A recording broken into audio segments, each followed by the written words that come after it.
enjoy it. The new AI blows George my Colin mind special. Oh. Personally, it's like a little scary to me. I don't know. Because while all art is derivative, as the chatter pointed out, AI art is not a derivative, but rather a replica. All right, get in, everyone.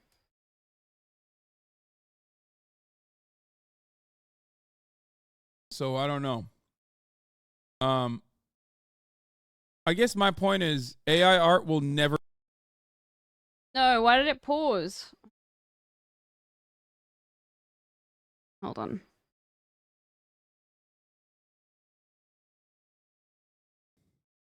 AI art will never be able to make a year hair affair, okay?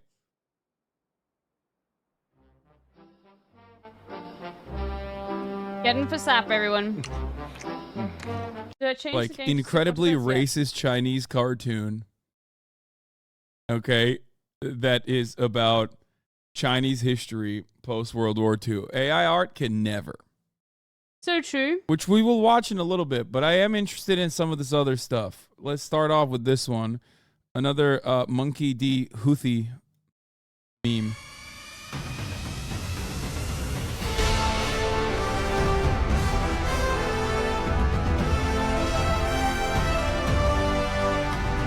This is one of those things that I do absolutely love about just anime in general, is that, like, I think it's sick that people do this in protest, like, globally. Like, people that are like, One Piece has had such a profound impact all around the world that you just have, like, dudes. And maybe a W, by the way. Yeah, look at this. You have people all around the world that, like, protests from Chile all the way to Yemen. Namibia W, by the way. Posting up with you know, the straw hat flags and whatnot.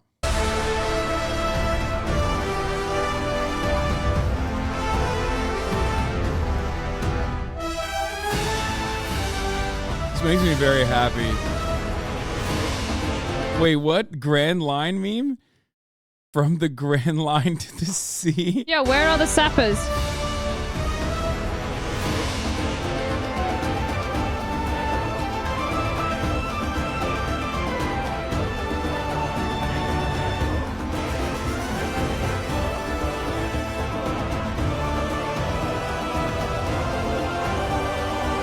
Friend of mine wholeheartedly supports Palestine because he believes Luffy would be pro-Palestine, and honestly, if it works, it works.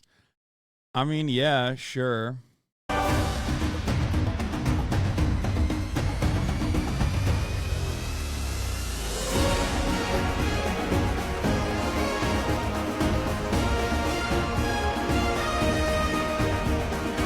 Moogie want us for Palestine. That's so sick. That makes me very happy.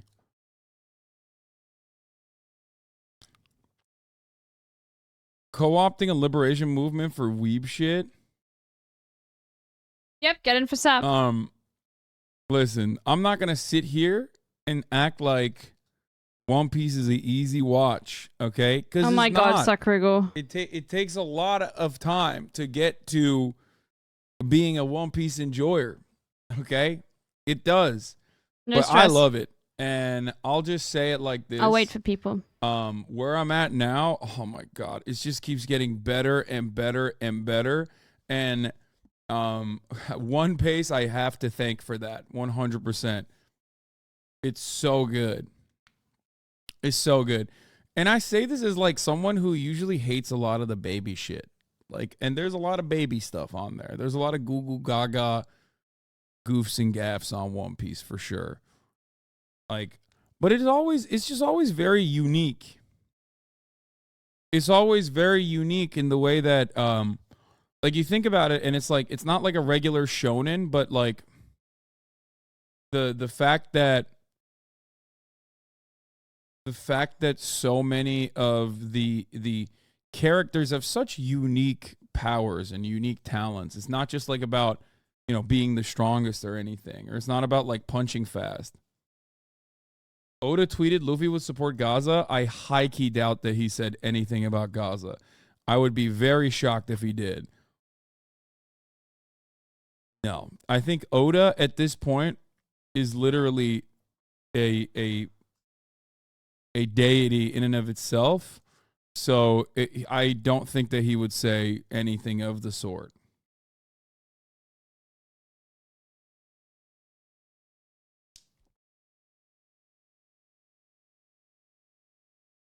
That's why hockey ruined a little bit of the series. I see what you mean by that, but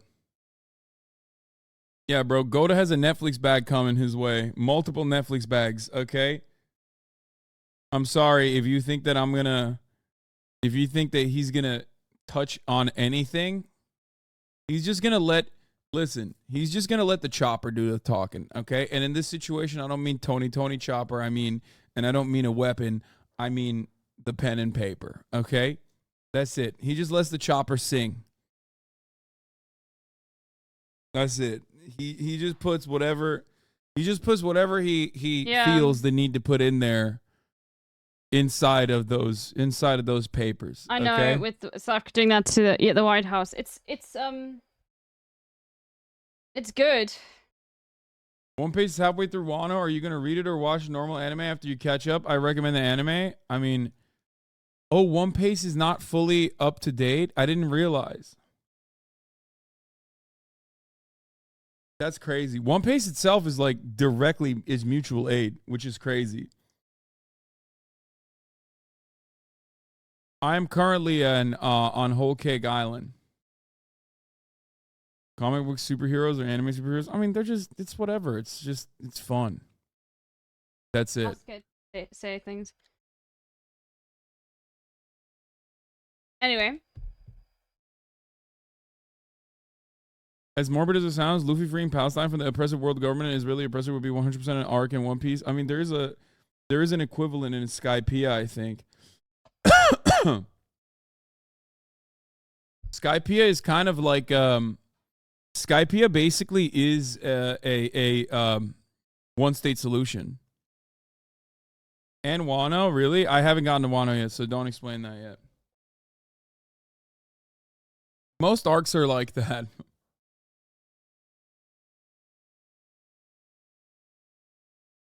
Okay, Kraut using... So this is Fredda, who I've never actually watched, but sometimes I see their posts, and some of them bang, doing a video on Kraut using liberal political theory instead of history. And I'm actually a little bit fascinated by this, so I'm going to watch this. This is how Kraut opens his video on how Denmark invented social democracy, by slamming a stack of books onto his desk that includes Why Nations Fail and The Origins of Political Order. There's a lot of problems with his use of sources. Hold on one second. I gotta take care of a chatter real quick.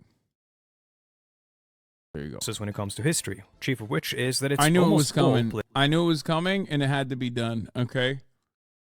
This is like the one chatter like so much worse than Megaphonics. Like not even close, dude. Not even close. And I clap him all the time, and he just doesn't stop chirping. He just does not like. At least Megaphonics has his own interests, right? He has his own unique interests, and he's constantly trying to drive the narrative to whatever his unique interests are, okay? Whether it be electric vehicles, Tesla, Elon Musk, yada, yada, yada, okay? But, like, Hidejo is always, like, he just strikes me as the type of dude who's, like, such a power user of this community, but also... always talking about how he doesn't want to be here. Like he's got chirps for everything. Okay, it's true. It is true. Like 11:30 on a Monday, I'm covering news. He's like, "Oh, here we go again. It's news time." Oh, can't wait for him to react to some dumb comments from the chat. And it's like, bro, you're the dumb comment. You're the dumb comment that you want me to react to while simultaneously talking about how I get stun locked. Anyone else for SAP? Otherwise, we're going to start. It's like a self-fulfilling prophecy every time. And I knew it was coming. I knew the chirp was coming as soon as I clicked on this video. 33 minutes, and it's not going to be a immediately like a goofs and gaffs, fun ha-has is coming. Someone's gonna be like, fun day. Okay. It's like, yeah, bro. It's fun for me, okay? Maybe not fun for you. Political science. We'll talk about that in detail later on in the video. Okay, Out of the stack, I'm gonna he get some pulls The coffee. Great I'll be Leveler. back in Probably a, the best book in the stack for history video, being in that a it's the second. only one written by an actual historian. The thesis of The Great Leveler is that periods of long peace lead to growing inequality, which is only erased by periods of great political turmoil, such as the First World War and the Russian and Chinese revolutions. The thesis of her work is the central argument. It's the discovery you made during your research. The entire body of work exists to convince the audience that this is the right interpretation of the evidence you surveyed. That's how you work with history. Every good historian, and even writer in general, knows what their thesis is, and is consciously working towards it throughout their work. Usually it's hinted at early on, and then you return to it towards the end of the work in order to hammer it home. However, if you don't know the thesis of your work, you can end up accidentally indicating multiple different theses and themes that you never intended to communicate in the first place. Everything in the video exists to reinforce the thesis, but if your thesis is confused, the messaging of your work is also confused. And it didn't come to be through class struggle as Marxist theory demands, but through cold weather. We're going to analyze what Kraut's message is, what sort of thesis is trying to convey with his videos, and how it fits into a larger, somewhat under-communicated ideological project. This video was a I think it's really interesting. The reason why I find this fascinating is because, like, there are so many people now that have, like, 100% pivoted. Like, a lot of people either were here already or didn't realize that, like, politically they aligned with this school of thought. But a tremendous number of content creators, I think, online that are in the political sphere, specifically on the debate front, I would say, like dudes that are known, like people that are known for debates primarily, like they've pivoted a little bit. And I've seen throughout my last 10 years of being a political commentator, Okay. All right, let's go. someone who worked at a political network, I will say, like, I've let's see when seen my attitude load shifts screen's in gonna the be. past, and I experienced it personally. I was on the receiving end of a lot of criticism and commentary, even back in the Young Turks days, from, like, people who fancied themselves to be, like, atheist guys, like the atheist skeptics that under the Obama administration made a full The pivot big baguettes. from criticizing Christianity with George W. Bush to, under the Barack Obama administration, starting to criticize Islam and saying that Barack Obama was basically a defender of Islam, and he was, like, too kind to Islam, and he's known as the drone king for a reason. And that shift was the first shift. And a lot of those guys, in my opinion, went from, like, oh, I'm just skeptic, I'm progressive, I don't like Islam because Islam isn't progressive, and all of these other American progressives are actually so crazy about, like, trying to be overcorrective about Islam and about claiming that Islam and Muslim Americans should be a part of, like, the progressive movement, that they're crazy, and I think they're gross, and I think they're wild, to directly becoming, like, alt-light and alt-right content creators. Many such examples exist, right? This was, like, the first phase from where I began and what I experienced and what I saw in my content consumption, and then also in the online space. I'm like a lore master for some of the grossest stuff. So basically that trajectory went from Islamophobia turning a lot of, like, Reddit atheism style skeptic content creators who were otherwise progressive, the Sam Harris types, I would say, What's happening, into, Grand like, Leaves? alt-light and maybe even alt-right content creators. And then there was another pivot, right? Past that point, the alt-right's heyday came in the 2016 era. Donald Trump becomes president. And of course, content, independent content, almost always has to present itself as, like, somehow different than whatever the dominant narrative is. There's a desperate attempt for that, right? Gamergate happened in between there as well. The difference between alt-light and alt-right is, I guess, one is straight up a Nazi and blames everything on Jews. The alt-light, on the other hand, would be the type of people like Ben Shapiro who don't blame everything on Jews, who may even be, like, super pro-Israel as a matter of fact, but is, like, 90% of the way or I would say 99% of the way right there with the alt-right, but they're simply, they have the same opinions on everything. They just don't blame the Jews for it. They blame libs for it.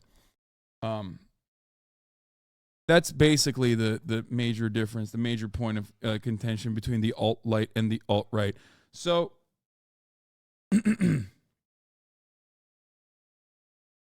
yes, the alt-right and alt-right are both evangelical capitalists, for sure.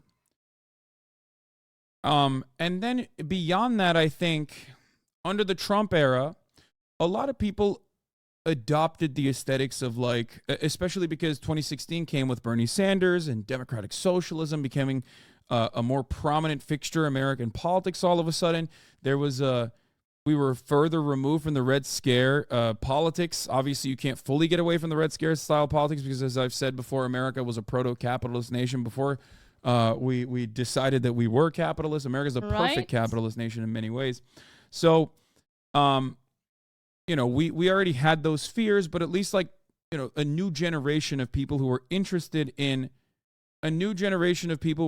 politics, and they saw Bernie Sanders as this, like, outsider, and they were captivated by his message. They thought, well, yeah, why can't we have nice things? As a matter of fact, a lot of people dared to dream.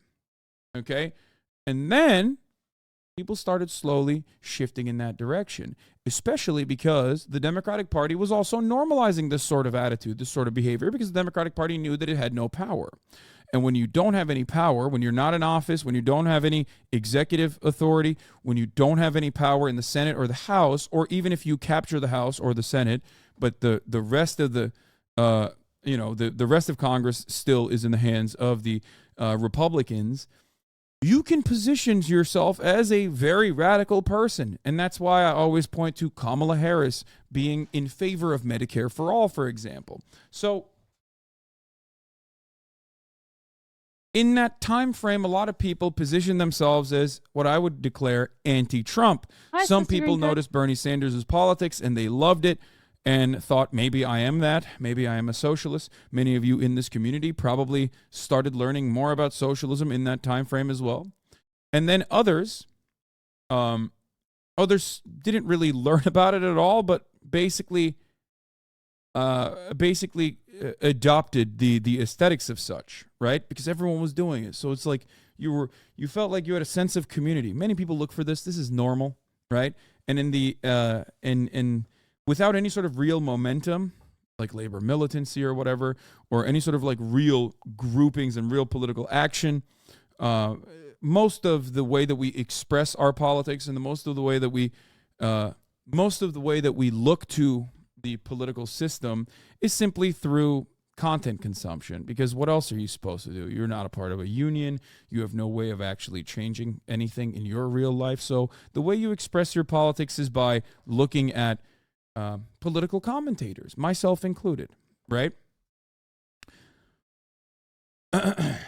Especially if you don't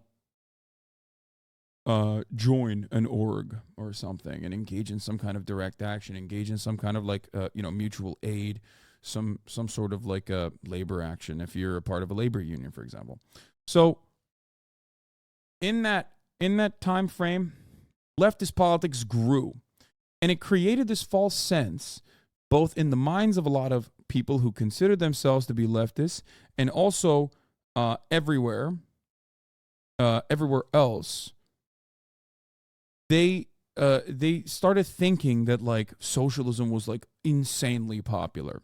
Okay, I would not say that at any given point socialism was ever in the United States of America insanely popular. Some YouTube socialist said you are using Nazi talking points for defending the Houthis. Yes, I am the Nazi. Yes. Okay. Yes, again, Assad. I digress, but that's a good point of contention. So they don't see themselves as content consumers, but modern philosophers. Yes. So in that situation, that was going was good. A lot of people fancy themselves to be like social democrats, leftists, people that are like outside of like American politics. And then the Trump era ended. And when the Trump era ended, one of the things that I said to you here was that we were going to go back to Gamergate style culture war politics, Many And we people were did. going to check out of politics altogether. And all of that has happened. In this time frame, once the Trump era, or at least the first Trump era, ended, a lot of people stopped paying attention to politics. As a matter of fact, many people voted for Joe Biden specifically so they would stop paying attention to politics. Okay? That's true. They wanted to go back to brunch. They wanted to watch the Hot Number broadcast uninterrupted with an ad break. So they subscribed for $5 or for free with the Twitch Prime. Okay? Yeah. Or they got gifted a sub if they were lucky. Here's a 3-minute ad break now. I digress. Let's get back to the main point. So, a lot of people gave up. I was there when you said this will happen. I didn't believe. Yeah.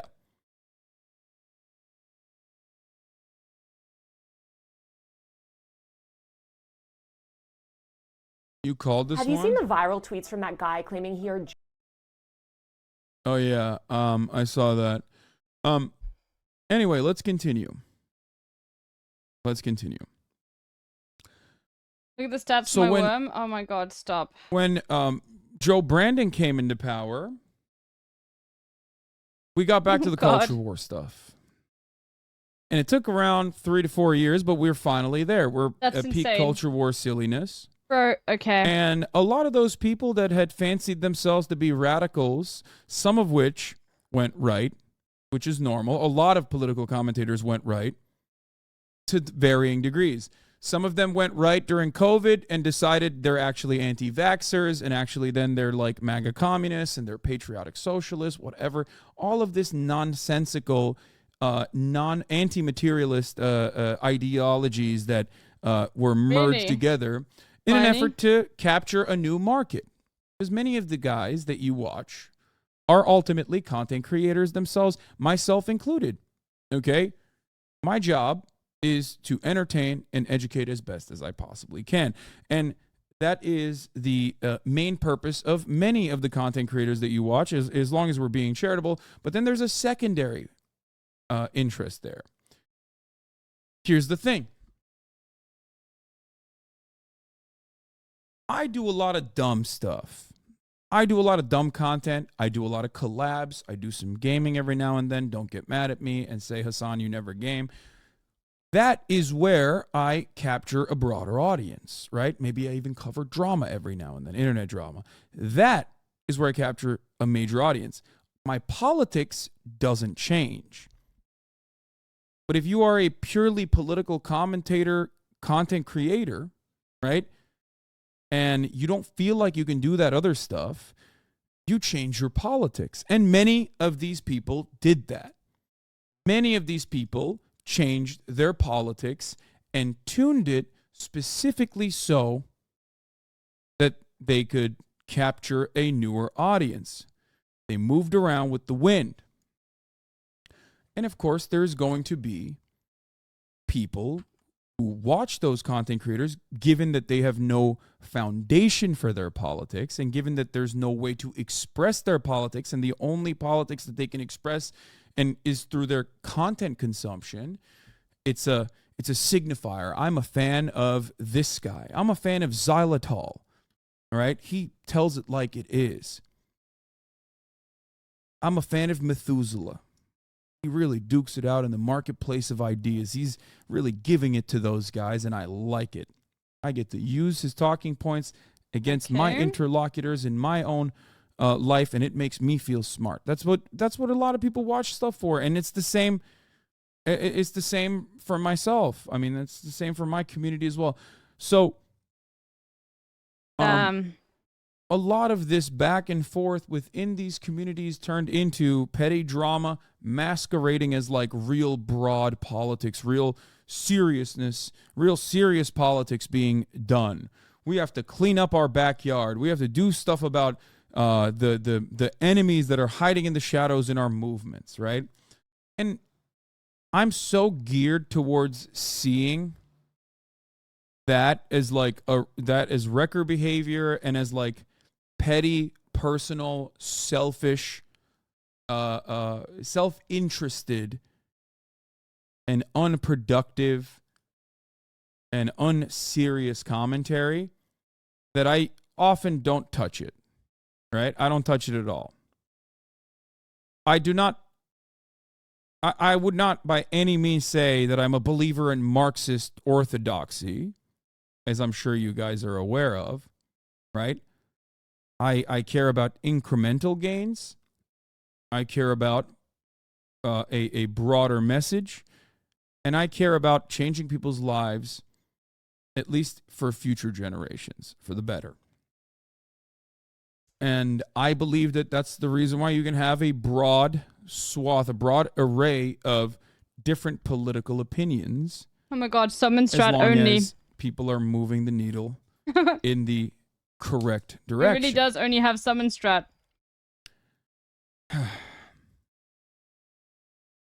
That's what my stated goal was I love always, that. and it still will be. Right? Who is summon strat Boost Thy only? Ego, thank you for the 5 gifted subs. So, I guess my point is, we are now in another shift. We are now in another shift in the political commentary sphere that is albeit marginal and completely insignificant Not in the good for grand now, scheme but of it'll things. get better. But that shift that we're at now, John Niddle, thank you for the 5 gifted subs, is the shift of liberalism. People fancy themselves to be European-style social democrats, but not adjusted to American politics, right? This is where we're at now. And I see it every day. I think a big signifier that you are watching someone or reading someone's takes that is a part of this shift is if they are consistently trying to attack other content creators that are also on the left. And not like the Jimmy Dores of the world, but instead like people who are marginally differentiated from their position and making a mountain out of a molehill and telling you sweet nothings about how serious this actually is. You don't understand it. This is the most serious distinction. This person is actually supporting genocide when it's not actually a genocide that person is supporting at all. It's just marginal distinctions or marginal differentiations in American imperialism, I guess. I can't. That's insane. Another thing is like using terms like tanky. That's another great one. It's like we have to clear out tankies from our communities. Something I've seen quite a bit being talked about on Twitter especially has been... Oh, I should have actually been freezing things. The attitude that it's like, if we don't try to tamper, if we don't really squash the really crazy guys in our movement on the left, us progressives, we're going to start losing political battles. Now that is, if you're like a real one, okay, and you hear someone say that, if you've been in leftist movements and have been a part of like coalition building of any sort, when you hear that, that's immediately the most laughable thing you've ever heard, because it's like, we're leftists in America.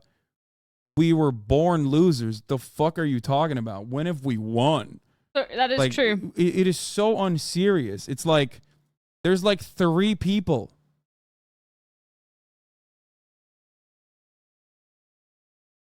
Okay?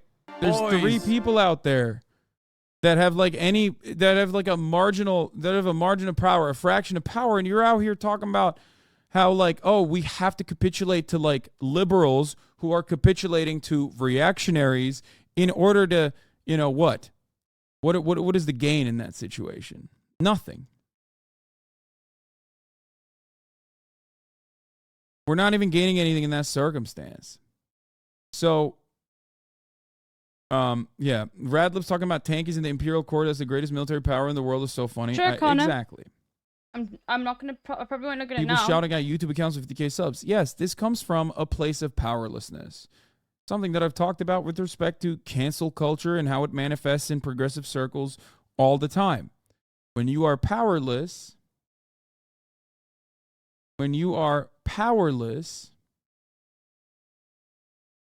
you try to lie to yourself and make yourself feel like you have some semblance of power. Who is the responsive vectors that you can direct your anger to? Well, under the Barack Obama administration, that vector used to be culture, TV shows and things like that. That's where this whole cancel culture nonsense started as well. Okay? And now it's like it's just like constant infighting. Constant infighting in what remains of the rubbles of any semblance of leftist momentum. Silly, unproductive, stupid. Why did I talk about all of this? Okay? The reason why I talked about it is because I think there are content creators who were always kind of liberal, but have even shifted further into reactionary commentary that actually came from a reactional foundation in the alt-right. Kraut. I don't know too much about him. I think he makes like a lot of history videos. But Fredda here is talking about, I guess, Kraut's YouTube content revolving around a defense of liberal history, liberal political theory masquerading as history. Kraut has always fucking raised, to be fair. The only thing I knew about him was that he called me a cockroach a bunch of times, and as soon as I heard that, I was like, oh, I'm checked out. Bro. What's funny is this is exactly what happened to Chapo. How many ex-Chapo fans made their own True Leftist podcast after getting brain broken? Yeah, except Chapo's politics have remained the same. My politics have remained the same. Right? Like, notice how the fandom makes up their own minds and decides to join in on the fun and never really fully appreciate it. Right?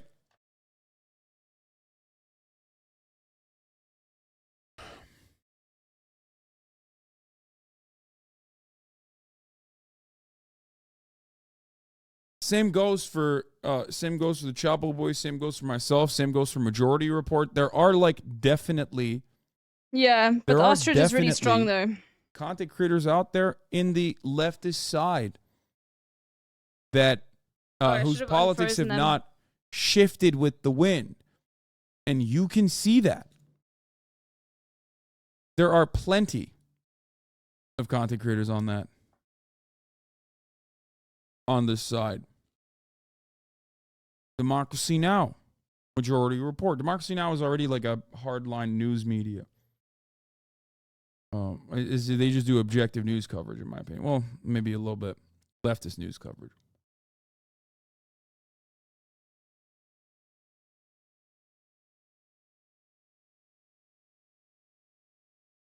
So. Damn. Not Majority Report has had name change. They got hacked and just their Twitter back. They not Ape Terminal? What do you mean? Well done, Seismic. Oh, direction, new color. I'm in the community about the guy you were watching about. I talked about it last night in OC, but in short, the community cares about international law shipping routes over Palestinians. Yes, of course. Because they love American dominance. They recognize that they benefit from American dominance.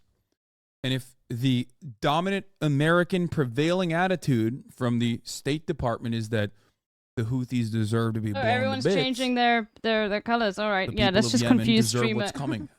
The halting of the international commerce routes will cease, I say.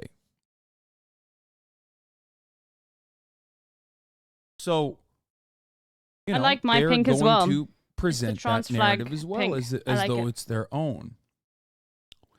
I don't think they've thought about it further. I don't think they care. I don't think many people care.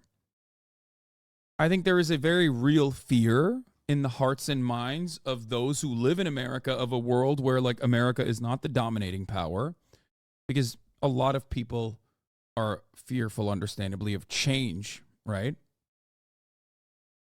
But overall, I don't think they're just genuinely making arguments because they absolutely care about, merchant marines or whatever. I think that they do this because America has said this is just, this is righteous, and they just kind of want to win arguments, and they don't really care about the consequences. They don't care about who gets blown to bits.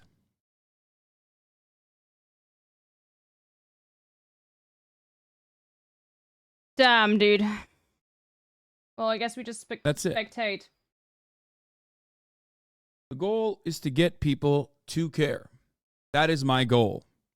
Hello, new chatter, FT. And unfortunately, is FTL because it you is like no the game different FTL? when people come I like FTL as well. and look at my body of work and try to pick it in the same way that Republicans do. The difference, however, when a Ben Shapiro type does that sort of thing is battle lines are drawn, so all of the liberal watchers of other supposedly progressive content creators recognize that, oh, that's Ben Shapiro. He's reactionary. He's a bad guy. Oh, wow, Zenodo. When he says, oh, Hassan, your politics are America bad, well, I'm going to be a little skeptical on Ben Shapiro saying that because I know that he has lied about so many other things. But if it's a content creator you trust, I really like who Super has Autopets. fancied Sap is great. themselves to be a progressive, who's adorned the politics, the radical politics of progressive, Marxist Leninism, or maybe they're an anarchist or whatever, right? Like, when you hear that guy making identical arguments to a Ben Shapiro, right? All of a sudden, well, then you don't have that same immediate skepticism. What I always try to get people to do is to have that critical thinking that they exercise. Well, you're for welcome everyone, in here, FTL. myself included. Okay? Yo, Torin, that insane shark. Oh, so close, yet so far. That's it. A lot more challenging to make than some of my past videos where I've talked about figures on the far right. While Kraut was a member of the far-right skeptic community and an anti-feminist and Islamophobe, he also at times confronted the more extreme right-wing views that he found objectionable. Eventually, this led to a falling out with the more extreme right-wing elements of that community, causing him to distance himself from them. While he's dropped the Islamophobia and general overt gross behavior he used to engage in, he's still as politically engaged as ever on social media and in his videos. He just downplays it in the videos, where most of his attacks on the left, on Marxism or similar things, comes as passing remarks or as underlying themes in his video's central thesis. I'll stress this multiple times throughout this video, there is nothing wrong about producing political content, and there is nothing wrong about having an opinion on history. Nowadays, Kraut is center-right, and much of what he says sounds reasonable at a surface level. Everything needs a lot of unpacking in order to understand how he's not really teaching history so much as simultaneously creating an impression of history and wielding that impression to communicate a political message. Yeah, Sargon of Akkad is a great example because, like, many of the people that despise Sargon of Akkad and have been primed against Sargon of Akkad because they know that he's like a weirdo alt-right figurehead now have Sargon of Akkad's politics when it comes to defending American imperialism, right? And they don't even think about it because Sargon of Akkad is in the rear view mirror, right? So you don't even think about that. But like, there's never a question among so many as to why they are almost identically in line when it comes to foreign policy with so many figures that they hate. Something that I saw on Twitter was about like a Brianna Wu saying some stuff. I don't remember what it was, but like there was a guy underneath Brianna Wu saying, I can't believe the left got so radical that you're out here and I'm agreeing as a gamer gator, I'm agreeing with you. And it's like, yeah, that should cause you to really reconsider. Do you think it's actually the left that went too left? Or do you think it is your politics that are so malleable that you were duped into taking more reactionary positions? So I beg of you, if you yourself are a content creator that watch me, or if you are a fan of other content creators, and you notice that like their politics so perfectly align oftentimes with the American State Department when it comes to foreign policy. Just question it a little bit. I'm good with my What am I poison doing green, here? Am for real. I thinking about this with the impact? Am I thinking about this with the intent that the American government has here? Do I believe the American government's intent? Maybe I should try and match it to what the American government has said and what the American government has done. I'm amazed that Wannabe Mailman didn't win. Instances of conquest. All right, let's go. Okay.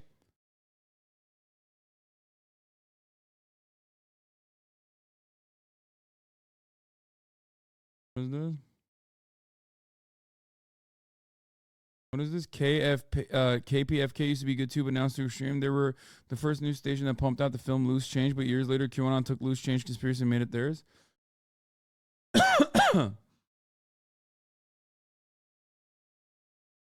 Yeah, finally, the Gamergate and anti-Gamergate factions have found something they agree on: hating the left. Hating the left and also American foreign policy. I think part of this is because there is no real liberal anti-war movement in the post-9/11 party. And when you don't have a real anti-war movement, 4 spaces left. and you have a very real anti-left movement, 3 spaces left. right? My general Here, and I'll show you this as well. That's what's going to happen. That's what's going to happen. You're going to have people yelling at the left, or what they think the left is, greatly overemphasizing how much power they have when they don't actually have any power. If you get Turbo or Prime, then apparently you get like all of the things. That when I'm told by the powerful who my enemy is, I want to go talk to those people. I want to, because I don't view myself as just thinking for myself. I try to give people information that they can use to make informed decisions on what they support or oppose or other things. And I try to be very transparent. Clearly, I'm not a guy that just believes in, he said this and the other person said this. I don't believe in the corporate media defined terms of objectivity. But the hardest part of keeping your spine is when you're told those people are vicious animals who kill for pleasure.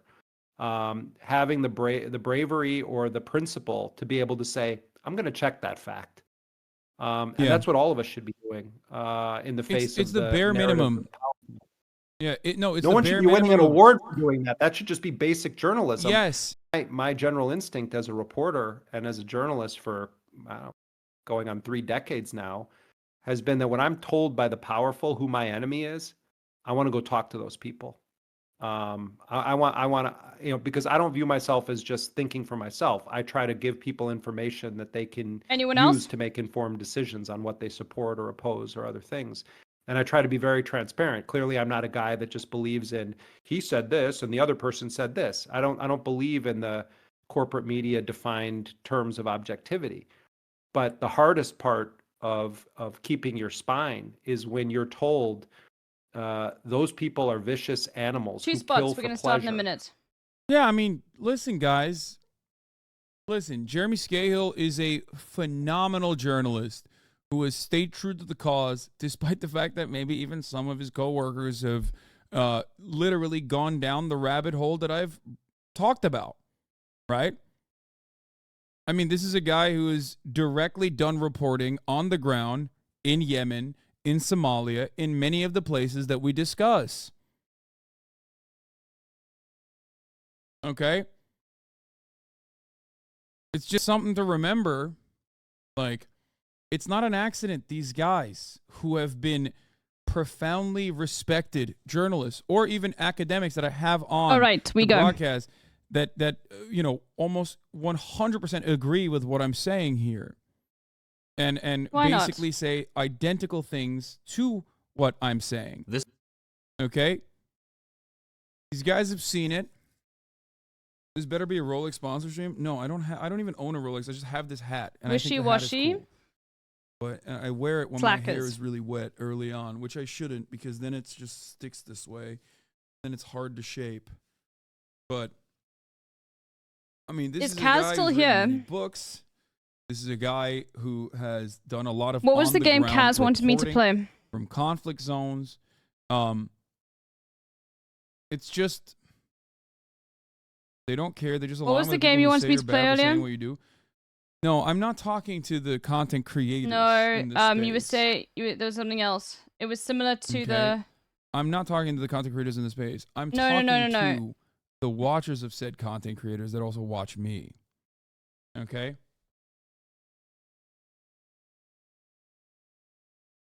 You said it earlier. It wasn't Anawig.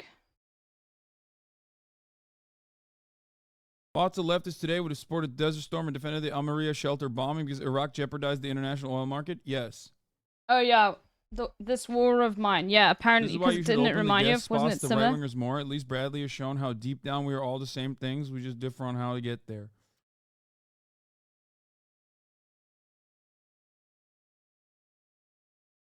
Okay. Shouldn't we also question things when it comes to Ukraine and give that same level of skepticism? Is it just because Russia bad God, that we don't use the same critical analysis when it comes to Ukraine? I mean, from the get-go, the left has been calling for a ceasefire. What are you talking about? You're talking to someone who has been calling for a ceasefire from the jump and has been punished for it viciously. The very same content divisions that I talked about amongst like the ostensible pro-NATO supposed progressives came from Ukraine.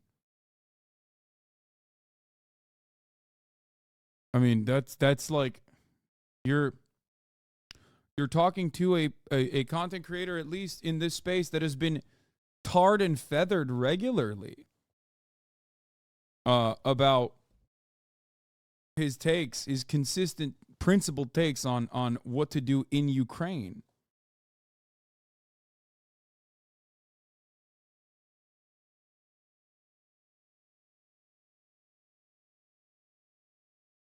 And like, here's the thing, while a lot of people online, one thing I always say is, listen, if enough people are stupid and believe something, it doesn't matter what the truth is, okay? And of course, when it comes to the bipartisan consensus on American dominance, right, and American imperialism, people are going to believe whatever they see in the news because MSNBC, CNN, New York Times, and Fox News are going to be saying the same things with varying different spices on top of it. Okay, like there will be a little bit of a differentiation overall, but the broader goals are always the same. And why am I saying this? Because the Rand Corporation is in agreement with me. And like when it comes to what to do with the Houthis, okay? And that is mind-boggling when the Rand Corporation's analysis is identical to what, Twitter tankies are supposedly saying, but then you have like a lot of liberal thinkers that are straight up saying like, no, this is a insane position. Like, to say America should not bomb Yemen is an insane position. You're crazy. You're kooky.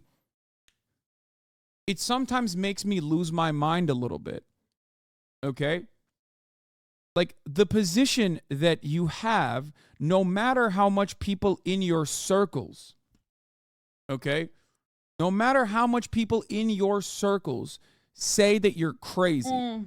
And say that your position is unpopular, say that your position is wrong or immoral, something to always remember, okay? Something to always remember is that, a lot of times what you're saying is not crazy, especially if your job or if your goal here is to, stop war and bloodshed, okay? And even if there aren't enough people that you can see and experience on your side, ostensibly in the circles that you're in, oh my God, you're still right. What an insane. I don't think it's fringe left tanky nonsense to be against Western aggression and imperialism spanning the entire globe. Yeah, this is what I mean. Yeah, look, when I say progressives need to ice out the fringe left before it drags us into crazy town, I cannot think of a more compelling example than this account, which has never met a dumb tanky lie it didn't immediately spread to its cult-like following. And the argument for that is, it's crazy to me watching how easily liberals would justify bombing civilians in countries to avoid looking inward about the evils of the United States as an imperial power.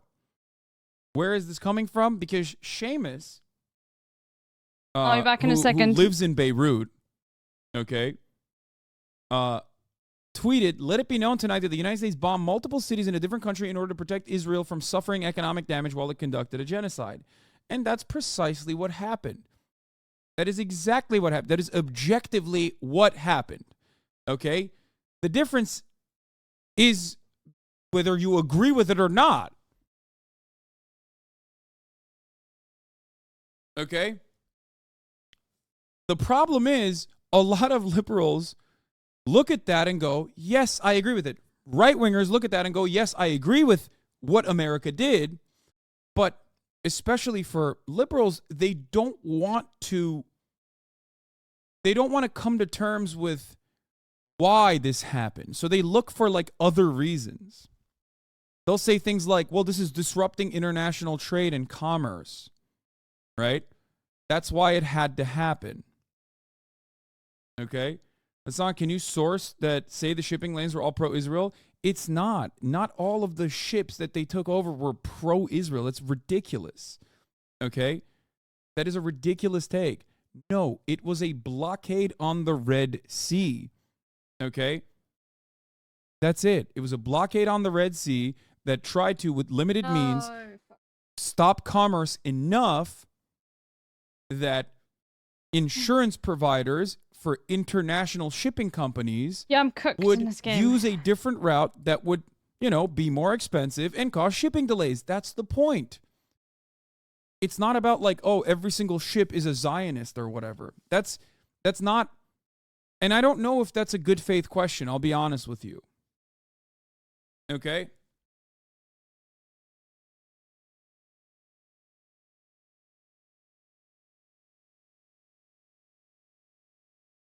I'm so cooked. Anyway. But once again, we're having a conversation that is totally beyond the point, because ultimately, guess what? That's my first point was that this is correct. He'll beat me. This is factually correct, right? Maybe. And people desperately try to move the needle away. It's about creating pressure points. That's it. Okay? Whew, okay, survived. That's it.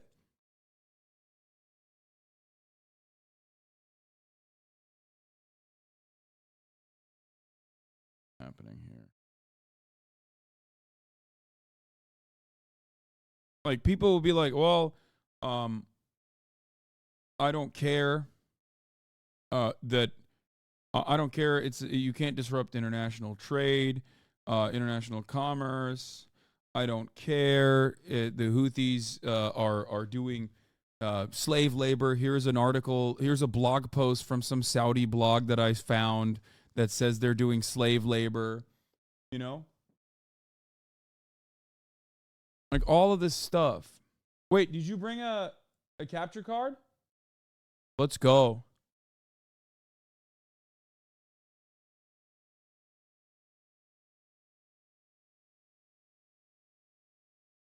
Okay.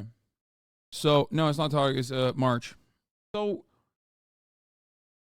anyway, it's just weird especially because, like, one, this is an objectively correct take, and yet Will says it's impossibly naive, right? And then he doubles down and says, like, these are cringe, fringe, tanky, nonsensical positions, which is weird because it brings up 2 points that I want to make. One, calling something cringe or fringe tanky nonsense does not actually address the argument. Okay? Someone might be making a moral position that is, I guess, unpopular. Israel is an apartheid regime. Calling it as such for a very long time was unpopular. I, myself, and many others still correctly called it an apartheid state. It's still, depending on which circles you ride in, is considered unpopular. Just pointing to something's popularity is what a coward does. Okay? Address the issue and address the actual points instead of saying, this is unpopular, this is fringe. Now, the second point I want to make, however, with respect to bombing Yemen, is that it is not a fringe position to say America shouldn't bomb Yemen. Why are people so weird about this, says Adam Johnson? Only 10 out of 193 countries support bombing Yemen. The other 183, including many who still condemn Houthi attacks, didn't support it. 153 states have voted instead to de-escalate via ceasefire. The US and UK are objectively the fringe party. So why do liberals make this bad argument all the time? In all of America's conduct globally, in the overwhelming majority of American conduct globally, in how America carries itself, they only are able to do it because they are America. Okay? Worldwide, the UN does not agree. The United Nations does not agree with the sanctions placed upon Cuba. Damn. So Not only is it immoral, but also the rest of the world sees it. But depending on which circles you're in, someone can cast that aside as cringe, tanky nonsense, despite its illegality. So please, don't be suckered and duped by those who have, I guess, differences in opinion, but masquerade as progressives, while simultaneously making the most mathematically reactionary argument for American empire. That's it.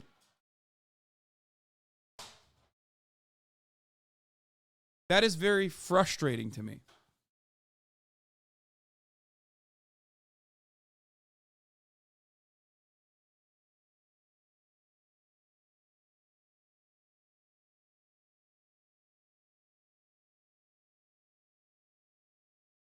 Anyway, speaking of the Houthi stuff, U.S. bombing Yemen is supposed to instill confidence in shipping companies and deter Ansar Allah. It has done neither so far, is what I tweeted out earlier on the pooper this morning. We have, however, dropped millions of dollars worth of munitions on one of the poorest countries on the planet who our proxy was doing a genocide to until recently. Some fans claim my politics have changed since 2019, not realizing that their positions have probably gotten more reactionary in defense of U.S. foreign policy, especially when Trump isn't the one championing American imperialism. This was after my Dan Crenshaw debacle, where I openly was talking about Dan Crenshaw's support for the ongoing genocide in Yemen. That was the American support for Yemen, but that was the Trump position. That was the Trump administration. So many people at the time, many liberals at the time, were very mad about that for two reasons. One, because you don't have to directly criticize America's actions. Okay? You were criticizing Saudi Arabia, which is somehow removed from America's actions, I guess. Okay? So that's fine. Because that's another brown country, right? And those very same liberals now that adorned the mantle of progressive politics are caping for the exact same type of policy, maybe even worse, because now it's a direct bombing campaign when it's Joe Biden doing it. This is not how you do serious politics, okay?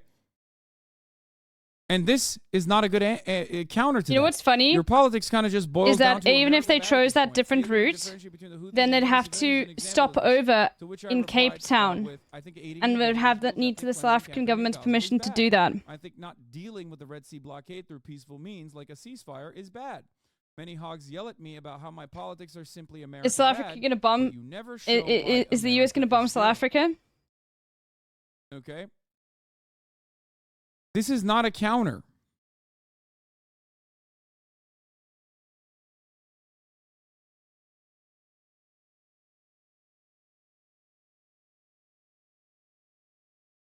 Yeah, I hope not. It's not a good. It's not a counter to just go, oh my God, your entire politics is America bad. This wasn't a good counter when this was the prevailing dominant Republican counter to any kind of liberal or leftist anti-imperialist position, anti-war position, because that is where I first heard these kinds of takes. It was from the likes of the Steven Crowder supporters, from the likes of the Ben Shapiro supporters of the world. Okay? I don't want to take too much. Let's just move here. Oh, okay. Might be a bit slow, but... And now I sometimes hear about those exact same things from the likes of those who fancy themselves to be progressive, and they desperately try to find a reason as to why they actually are defending American dominance, but progressively. There is no real progressive way of defending American dominance. You end up becoming the guy who's saying Raytheon is actually very pro-gay. You end up doing the exact same thing that Israel is doing, pink-washing genocide, whitewashing genocide. Well, you don't understand. Hamas runs Gaza. Hamas is throwing gay people off buildings, off of rooftops. Hamas is ISIS. And that's why we have to kill everyone in Gaza and forcibly displace them.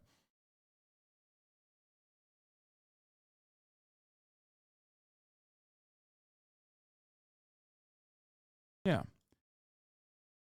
Prevailing narrative always is.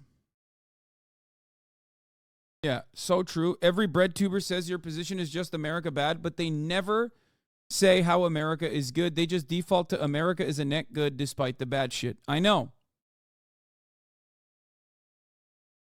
That's the main point. Nobody ever says, here's why Hassan is wrong. America isn't bad. They just move on.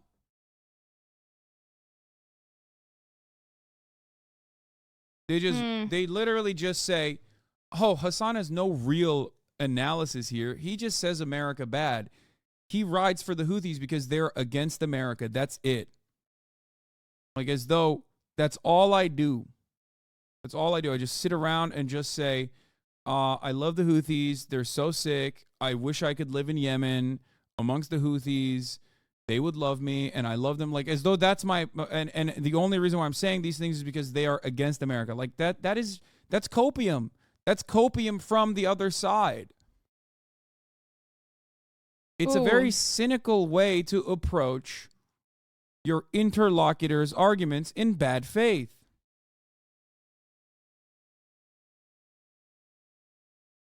Oh, damn. Okay. Watching the Houthis get bombed is like being a janitor looking out the window of the Death Star and wondering if I'm one of the good guys. Yeah.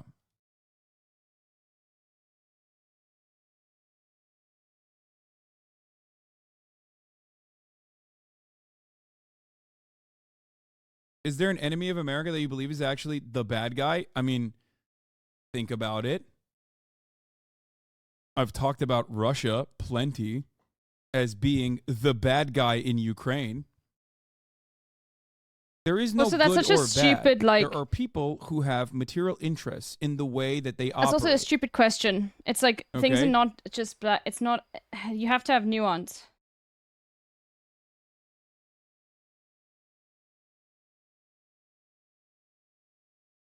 And when they answer to why is America good, why America is good, they proceed only comparing to other nations.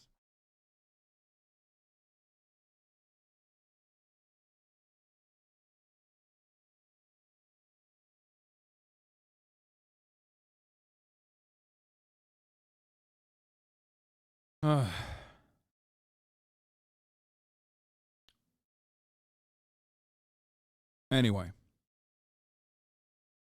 A big part of my commentary, what is this? We will restore security to both the South and the North, says the Prime Minister of Israel. Nobody will stop us, not The Hague, not the axis of evil, and not anybody else. Just some villain shit. Straight up.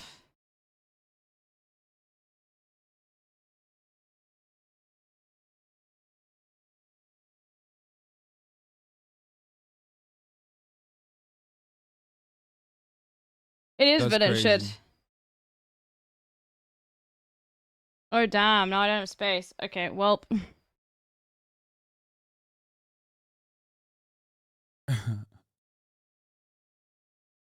Anyway. That's where it stems from. I think a lot of people don't want to examine American foreign policy and its impact globally and want to simply justify it by saying, Brand leaves, like, well, God, the people that were damn. bombing hate gay people. The people that were bombing... Grand Leaves came back. We do this with the Taliban. We did this with the Taliban. We did this with... we're doing this with the Houthis. Going insane. We did this with Saddam.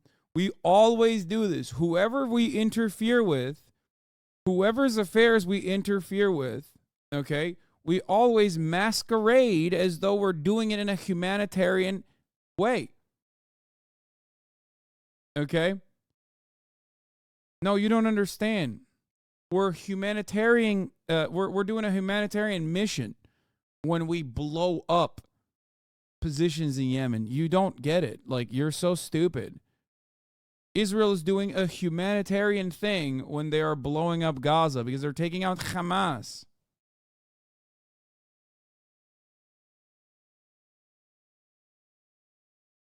You've been talking a lot about your ostensibly leftist haters and would like to assure you that there's a lot of left-wing people who have much better opinions. This isn't even me talking about my haters. This is just something that I'm... guys, there's a reason why I don't like specifically name names. Oh my god, that's insane. It's because this isn't about drama and clout. I want to do that. This is about... That's insane. What I have experienced within the fandoms and the broader community of like the online left, I guess. Okay? It's more so about liberalism and how liberalism tries to mask itself as like something different than the reactionary politics of conservative Republicans.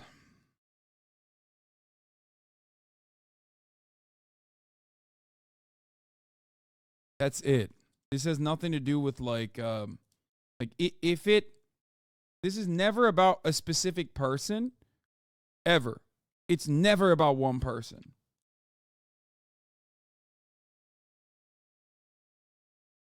Although many people do look at this kind of stuff and will clip it and will try to use it to their own means to continue inflaming this, stoking the fires of drama for personal benefit and try to act like this is serious political commentary. It's just something that I see across the board. If I want to talk about somebody, I'll tell you.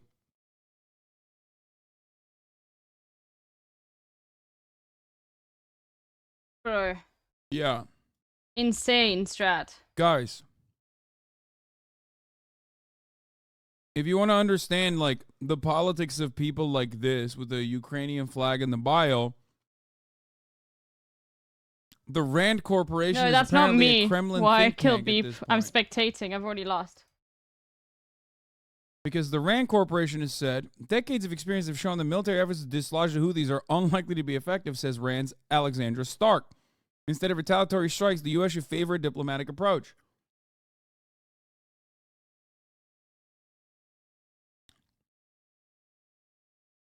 You are lost in the sauce if you are calling the Rand Corporation a Kremlin think tank. It's not, and someone says, you think Rand Corporation is a Kremlin think tank? Lol, Lamau even. It's not that I think it, it's that I know it. I see it. I witness it. Now I say it. Rand is, wittingly or unwittingly, doing the bidding of the Kremlin. It's impossible for them to hide it as they produce opinions which are designed to advance Russian interests. Oh my god. 5 dragons. Bro, this is insane. Just rolling for ones, dude. Yeah.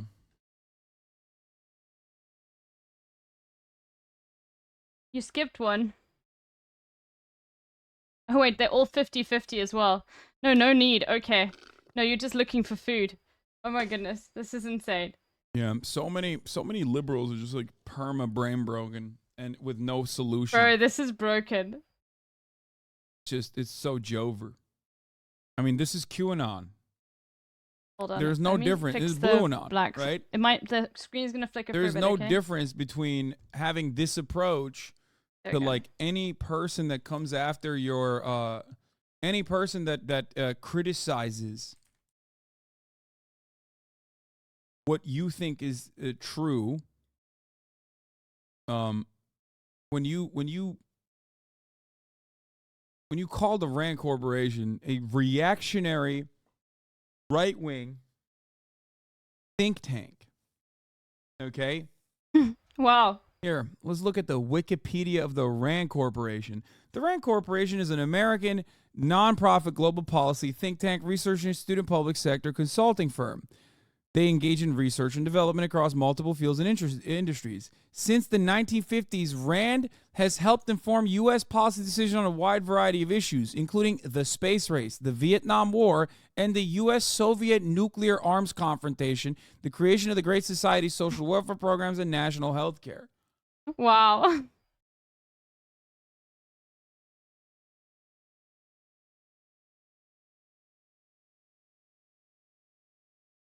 Who's this, Sakurgo?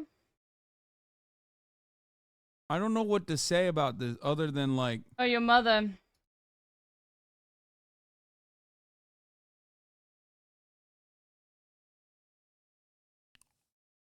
Wow. Rand is not right-wing. Like I said, national defense is more conservative, but social health division is more left-leaning. I'm sorry, Torn Blink. This is like absolutely insane. What are you doing, bro? What is this?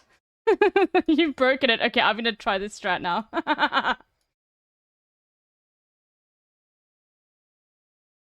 Let's go. Oh, match name already taken? Okay, we do LB1 then. Now it's LB1.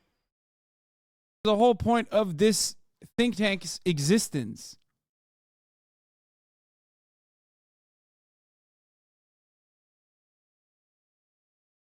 Oh, you got double alpaca so it was easy to get levels? Ooh.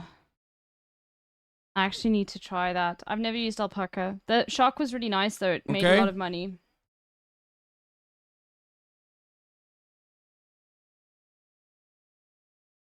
I will be honest with you guys though, like, and I want when I talk about this, I just want everyone to understand. I am very proud of South Africa for doing what it's doing, in like taking on Israel and like now further sending letters to the United States saying we're going to take you to court as well. But I'm very worried, and this is like understandable, about like how the West is going to respond and how South Africa is going to be left after the West has responded. I am worried that there is going to be retaliation in the form of light embargoes or whatever it is. And I'm worried that it's going to completely cause a large amount of tension for a long time. And I am worried that it's going to involve South Africa in conflict that it doesn't want to be involved in. And it does scare me, but it doesn't change the fact that I would wish South Africa to do it 100 times over, and I'm very proud that South Africa has, but I'm worried that the lives of South Africans are going to get worse because Western countries have massive egos. And I want to hope that the politicians in my country like understand, like know that what they are doing. I'm hoping that South Africa's political clout will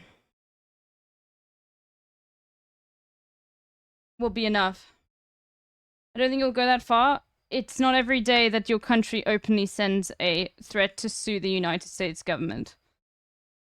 A government that sends you aid in the form of $5.6 billion of healthcare aid over 3 years.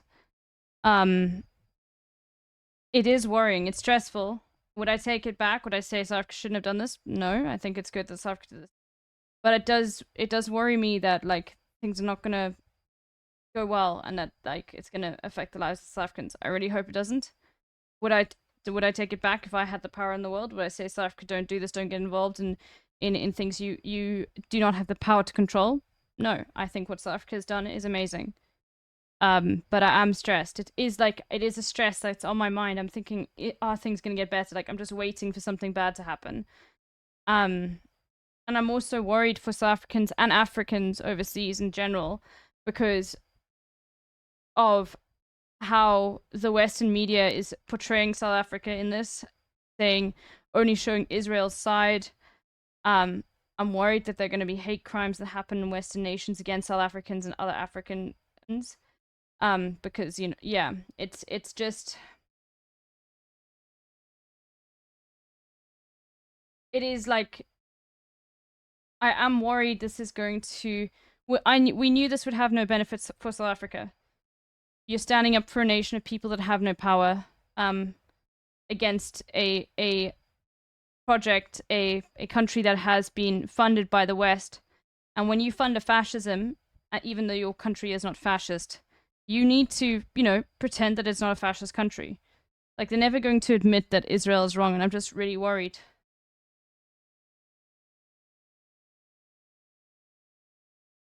I'm worried that, I just hope that there's level-headedness in Western nations. That nothing drastic is done that could really harm the South African people.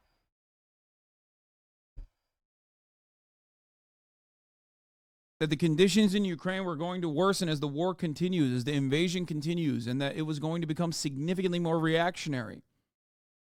And America's interest in Ukraine is the privatization of state resources, the elimination of any kind of leftist opposition to a neoliberal administration, making it much easier to just pick apart the entire country and exploit it, while also feeding a steady cachet of weapons into Ukraine that otherwise would have gone to Afghanistan, the identical budget size that went from Afghanistan directly to Ukraine. Every single thing that I've said has already happened, and every single thing that I said about the politician motivations was real. They openly admitted it. Anyway. But people just simply doubled down and tripled down. Not many people, in my opinion, in here even, I don't think have changed their framework at all on this stuff. I think it was a battle line that was drawn. People said, Hassan, you're bad. You love Russia. You're saying things that benefit Russia, and I hate you. And you're a charlatan propagandist who just only has America bad in mind and never America good in mind. America good this time. Anyone else for SAP? I don't know if there's a single person in this chat still that remains in this community right now at this very moment that will openly state, honestly, I was one of those guys who thought, you're out of your mind. And now I've come to the conclusion that maybe you weren't. Maybe you were correct. No, there's lots of people who actually would say that. There's not a single person in here that feels that way. Why? Because they just left. If both parties don't want a ceasefire, in this case, neither do, I just don't see how we're anywhere. First of all, that's not correct. I just don't see how we're anywhere near starting a dialogue on a ceasefire. The conditions for a ceasefire by either side are nowhere near met according to their respective goals in the war. No. Ukraine's ceasefire goals are not on Ukraine. It's on America. And I said this is day one, too, and people got so mad at me as well.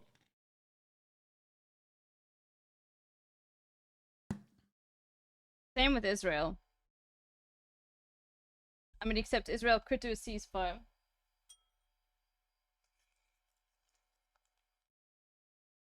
All right, let's go, HRT dealer. Anyway. Are you anonymous?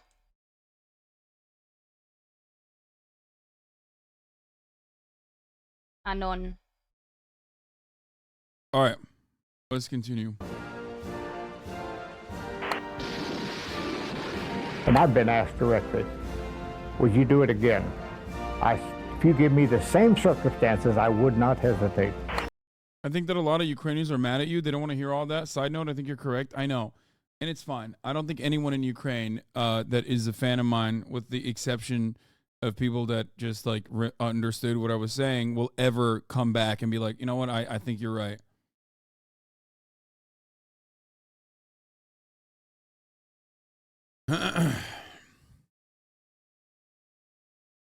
All right. Oh, is there no electricity in Texas right now? All right, let's watch this.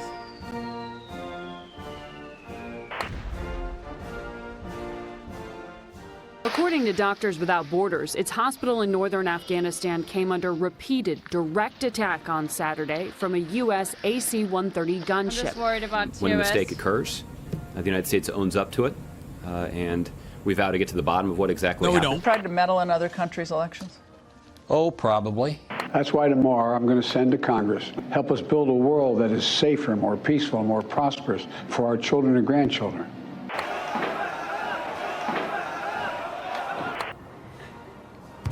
Are we the baddies? Honestly, I could just leave it at that. Not great. Oh, it's a second thought. Okay, friends, today we're going to tackle a big topic, and one that might make my fellow Americans a little uncomfortable if you haven't grappled with this stuff before. Before we begin, I'd like to offer a quick disclaimer, because I know I'm going to get a ton of misguided comments. I am not anti-American in the sense that most self-professed patriots would use the term. I love the land, I love my neighbors, and as a Texan, you better believe I love Whataburger.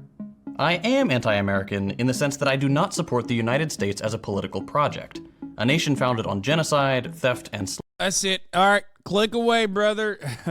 This commie's gay, okay? At first, I thought to myself, there's no bisexual lighting. So maybe after he said to me that he's from Texas, I thought maybe he's a patriot. And then I saw that he said he's not a part of the American Global Project, and I realized, Okay, there's one last space. Excuse me, there is nothing more American than advocating for endless empire, ceaseless empire, Anyone 800 else? military bases around the world, so that Raytheon can turn profit year after year. Profits that it won't even trickle down to its own goddamn engineers, brother. That's what America is about. America is about $5 jalapeno poppers, okay? And my dick not working because my food is actual garbage. Because, again, big mega corporations that are fancying themselves, they're working on the agricultural production side and also on food, have lobbied the government endlessly to ensure that they cut costs as best as possible and feed me fucking poison. But that's goddamn delicious poison, and I'll fucking kill you if you ever try to take that away from me. America is about me having severe health complications like diabetes and then not being able to pay for my insulin because, goddamn it, brother, we got other priorities that never seem to help me out. Okay, and always seem to, I don't know what the priorities are, really. All right. I don't know who's Let's go. really getting helped out. Maybe the corporate bottom line, but there is an America out there spiritually that's dominating, and it makes me feel good. It's all good that I got incredibly high blood The powerful pressure poets. and my shit don't work. And I can't go to a goddamn doctor because the last remaining rural hospital is a helicopter ride away. Turns out it wasn't profitable for there to be a hospital there, and guess what? That's goddamn all right because I'm fucking American. I'm proud to be a goddamn cuck. That's what being a patriot's all about, because I can have a gun. And I can purchase that gun at Walmart. And I can have my 10-year-old play with that gun at home because I don't need a lock and key. And when that 10-year-old learns the hard way what guns are really like, maybe he shoots his sister in the face, but guess what? Didn't like her that much anyway. Her vibes were fucked. Okay? And sure, I shot my dick off too one time, but that's all right. I don't need it anyway. The poison I've consumed has already destroyed my penis before I shot myself in the penis to begin with. So didn't make much use of it regardless, but God damn it, that's what being an American is about. All right, let's get back to this gay comment now. Slavery has no right to exist, and certainly has no right to act as an occupying force all over the world, dictate trade agreements, fund proxy wars and death squads, foment coups, and generally act as a barrier to self-determination and genuine freedom. When people say things like, "You're not patriotic," I find it a little disingenuous, because what could be more patriotic than recognizing your country's flaws and working to build a better society? Anyway, this is a massive topic. There's no way I can even mention all the crimes the US has committed, so I'm gonna leave a bunch of resources in the description if you'd like to learn more. Originally, I was gonna keep this nice and organized and have a few categories with one major example each, but there were just too many to pick from, so let's just dive in and take a brief stroll through the history of the US empire. We'll start at the beginning, He's got that with the zoomer genocide hair. of the Native Americans. Oh god. When Europeans first laid eyes on what they called the New You mean the general lie, brother? World, it's estimated there were around 15 million indigenous people living in North America. By the end of the 19th century, there were just 200,000. 14.8 million people were killed by these foreign invaders who, without any sense of self-awareness, considered the native population savages. Perhaps the most infamous period of the genocide is known today as the Trail of Tears, which lasted from 1830 to 1840. This— Excuse me. That seems quite a bit I'm like sure a there's peaceful probably no 2S. transfer of a indigenous population. Yeah, sure, a lot of people died in the process, but like, I mean, the ultimate goals are like they're away from the conflict, right? Why did the conflict begin? Well, let's not talk about that too much. What you have to remember is the white civilizing force there was just peacefully. Yeah, they were. Yeah, Trail of Tears of Joy, brother. That's a good one. Exactly. I don't know. Yeah, it what do might you mean? be. They never specified what kind of tears. They were joyful tears. They were saying, "Thank you, white man, for moving me away from the conflict." This project, initiated by President Andrew Jackson, a war criminal and slavery enthusiast, and approved by the United States Congress, had the explicit goal of removing Native Americans from the land the US was currently colonizing, and relocating them across the Mississippi. The problem was, most of these people didn't want to leave their homes. So, naturally, the US butchered as many as it took until the native population complied. The actual relocation process was incredibly dangerous, and thousands of people died of disease, starvation, or exposure to the elements. Of course, that was of no consequence to the US government. They had achieved their goal: vast new swaths of land to colonize and turn into farmland to be worked by an army of slaves. This is just one short 10-year period in the history of the genocide of Native Americans, but it's indicative of the cruelty and calculated inhumanity that underpins the American project. Find land or resources you want, kill the locals, and maximize profits by making use of slave labor. I've left a number of books on this genocide in the description, and I highly recommend my American viewers take a look. What we're taught in school does not reflect the magnitude of the crimes our country committed. Early Americans participated in the eradication of the bison specifically to starve the indigenous peoples. They attacked villages and butchered men, women, and children to universal praise. They did everything they could to make the native people who were just trying to exist seem like evil monsters bent on destroying the American project. There's a reason Hitler had such admiration for this period in American history, but we'll get to that later. For now, let's move on to some good old-fashioned war crimes.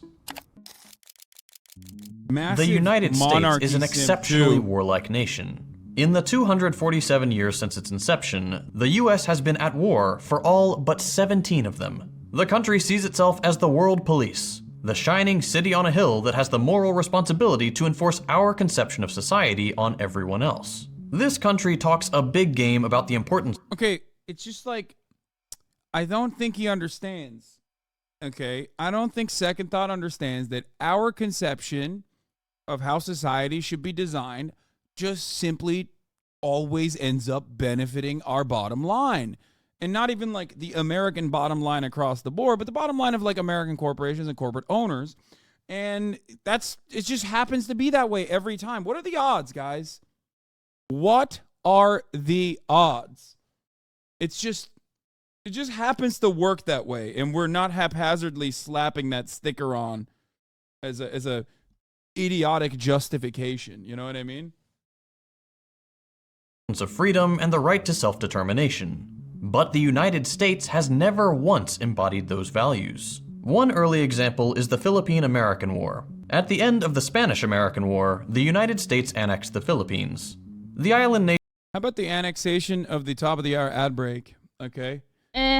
Nobody's talking about that.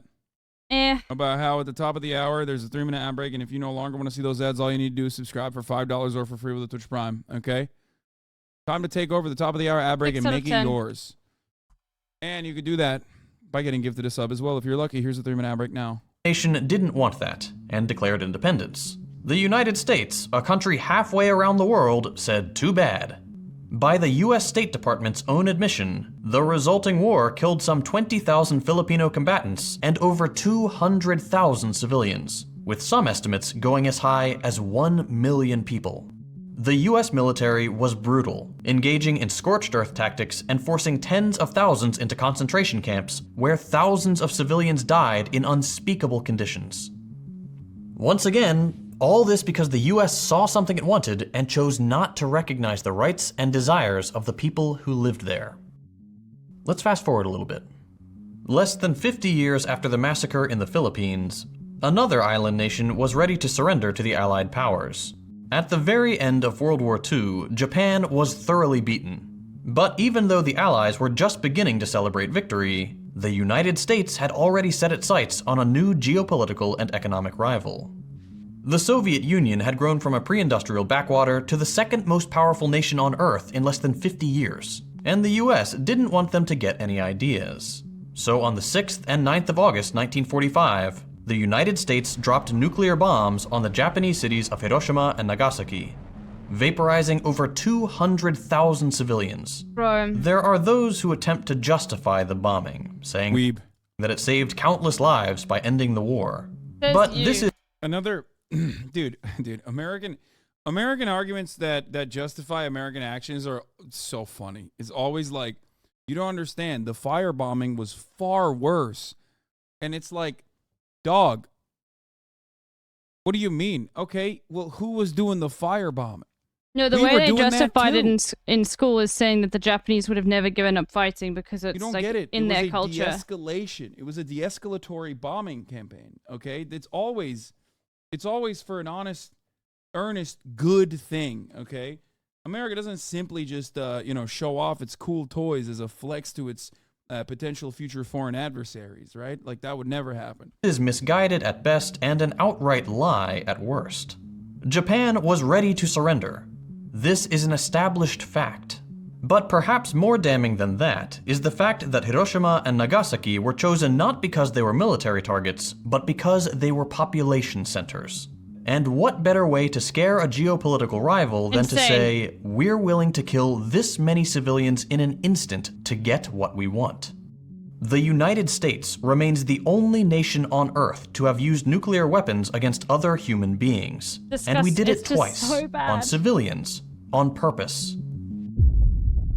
It's just so Continuing along the bloody path of US history, we get to the Cold War, a period of about 50 years where the US, desperate to maintain its newfound post-war dominance, really ramped up their imperialist tendencies.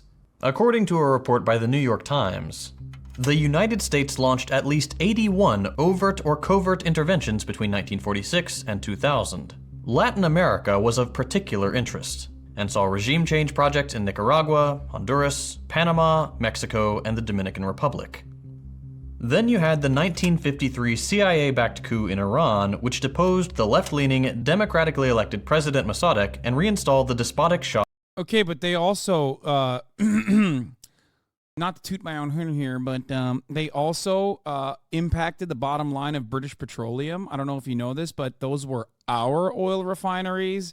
And then Mossadegh was saying that those oil refineries should be nationalized and the profits should go back to the Iranian people. And guess what? That was an investment that we made, and America and England was willing to defend said investment of British Petroleum. Sorry, sucks to suck. You shouldn't have had a resource-rich nation if you wanted to not be exploited. I'm just saying. Shah of Iran. As we'll see shortly, the CIA becomes especially vital to US meddling in this period. Another one of their pet projects was trying to assassinate Fidel Castro, the revolutionary leader of Cuba. They made at least 668 attempts to eliminate the beloved leader, 668? trying everything from poison to gunmen to Looney Tunes-style exploding cigars. Despite the CIA's best efforts, Castro lived a long, healthy life, finally passing away in 2016. For anyone And Western academics invented something called the resource curve. unfamiliar with the story of the Cuban Revolution and their efforts at resisting US imperialism, I highly recommend you check out Season 2 of Blowback. It's a fantastic podcast. Perhaps the most infamous US intervention of the era was the 1973 coup in Chile. In early September 1970, the people of Chile elected the democratic socialist Salvador Allende as president. Allende. Again, classic socialism doesn't work. He wasn't even a socialist, he was a social democrat. Liberals understand socialism doesn't work because it disturbs people in positions of power that are going to go and do everything they can if you even democratically elect a socialist. If you do a revolution, if you do a people's revolution, if you do a people's back revolution against a brutal dictatorship, well, guess what? We were working with those guys. Turns out we don't like that. We don't like when you do that. If you actually democratically elect someone into a position of power and they call themselves socialists, well, we don't like that too. We're going to do everything we can to actually make sure that you understand that socialism doesn't fucking work, okay? It doesn't fucking work. That's why we have to show everyone it doesn't work by doing everything we can. Allende was, by all accounts, a good man. I once got yelled at for saying Castro wasn't that bad. That's insane that you said it wasn't that bad. You should say Castro was good. He recognized what life was like for the masses and enacted sweeping reforms to raise the standard of living for average Chileans. This included nationalizing some of their industry, particularly in mining. The United States and the late Henry Kissinger didn't like that. A few months before the election, he had said, quote, "I don't see why we need to stand idly by and watch a country go communist due to the irresponsibility of its own people." This was the empire's philosophy in a nutshell. The United States has the right to interfere wherever it wants to secure its interests. And that's just what they did in Chile. Not even a week after Allende was elected, Kissinger had concocted a plan with the CIA to destabilize and overthrow the Chilean government. On September 11th, 1973, the presidential palace was bombed, seized, and after delivering a brief speech full of hope for the future of Chile, Allende told Just saying, if they knew what was good for themselves, they wouldn't have done that, right? It's so irresponsible for them to vote for things like that. Took his own life rather than be captured. Here's what he said: "Workers of my country, I have faith in Chile and its destiny. Other men will overcome this dark and bitter moment when treason seeks to prevail. Go forward knowing that sooner rather than later, the great avenues will open again and free men will walk through them to construct a better society. Long live Chile, long live the people, long live the workers." The fascist general Augusto Pinochet, backed by the US government, assumed control of the country, imprisoning, torturing, disappearing, and murdering tens of thousands of Chileans. This reign of terror would go on for 17 years. But the outright violence was only part of the master plan. Shortly after the coup, Pinochet invited none other than Milton Friedman, along with a bunch of Chicago school lackeys, to devise a new economic agenda for the country. And so Chile became the guinea pig for laissez-faire, libertarian free market policy, leading inevitably to economic collapse in 1982. But sometimes, rigging elections and deposing democratically elected leaders just isn't enough. Sometimes, the US decides to secure its interest by fighting, funding, or otherwise enabling devastating proxy wars. As with the aforementioned interventions, the Cold War was the primary factor driving US involvement in places like Vietnam and Korea. We were desperate not to let communism be seen as a viable economic alternative to capitalism, and it was starting to catch on. We're getting clapped. So the US did what it does best: butcher civilians in the name of maintaining its dominance. US activity in Vietnam cost some 365,000 civilian lives. Massacres, the burning of entire villages, indiscriminate bombing, the use of napalm, white phosphorus, and millions of gallons of chemical weapons that to this day cause birth defects in Vietnam, Cambodia, and Laos. In Korea, what's often so referred sad. to as the Forgotten War here in the United States, the US killed between 2 and 3 million civilians. The North lost a full 20% of its population. So it shouldn't come as a surprise that Korea is the Iraq too. We haven't gotten there yet. Don't worry. He's moving there slowly but surely. Forgotten War. It's not that we've forgotten, it's that our government doesn't like to remind us that they slaughtered millions of people just so capitalism wouldn't have to contend with an economic challenger. But again, in that situation, it's also a American invention. The 38th parallel is disrupted by the North Koreans. Again, another Pray political God I can stay. designation that's just like totally cultivated to fit America's needs. So, you know. If you'd like to learn more about the Korean War, check out Blowback Season 4. And these are just two of the more well-known proxy conflicts during the Cold War. But there were many, many more, and they remain a favorite tool of the US empire to this day. Mm-hmm. The funniest parts about that is that, like, well, with the exception of, I guess, Korea, which many people don't even talk about, every single thing that he's mentioned, even like the prevailing liberal attitude now, because we are so far removed from it, is that it was actually bad. That's why I talked about this quite extensively when we were talking about Henry Kissinger, if you recall. Like, the liberal position is always like, yeah, everything we did in the past, sure, that was bad. Okay, I will give it to you. That wasn't good. But what we're doing right now, which is identical to everything that we did in the past, right now, that's good. We have to do that. Always. And if you go against that and go, hold on, maybe we should just dial it back a little bit and really assess, then your politics are just America bad. That's all it is. Your politics are only America bad. Have you, have you considered that maybe America good? Have you considered that maybe like the people that we are bombing they hate gay people, or they have really horrible conditions. They have really horrible workplace safety violations. You know, they don't have good labor unions. And a whole bunch of stuff that I've also made up now because I can do that, because who's going to check? There's no coverage in the living conditions of the people on the ground. But we can't talk about war crimes and civilian liberals hate every war but this one, love every civil rights movement but this one. Casualties without talking about the Iraq War. Today, 20 years after the start of the so-called War on Terror, it's no longer controversial to say that the Iraq War was started based on a lie. This is a well-established fact. Anyone who tries to say otherwise is either in complete denial or is acting in bad faith. For the younger viewers in the audience, the United States made a big show of saying they had proof Iraq possessed weapons of mass destruction. They did not. And so, based on false testimonies that served the interests of empire, the United States invaded Iraq and occupied it for years. What was once a vibrant, thriving nation was obliterated in what were called shock and awe campaigns. Fuck. Okay, well, the US done. military targeted communications, electricity, vital infrastructure such as roads, bridges. The Iraq War is the perfect example of like how ridiculous this is, because the guys who did it 100% were talking about how we must do it over and over again, okay? Dick Cheney and the like, for years before we actually invaded. No, don't worry, Zebra. For a multitude of different reasons, okay?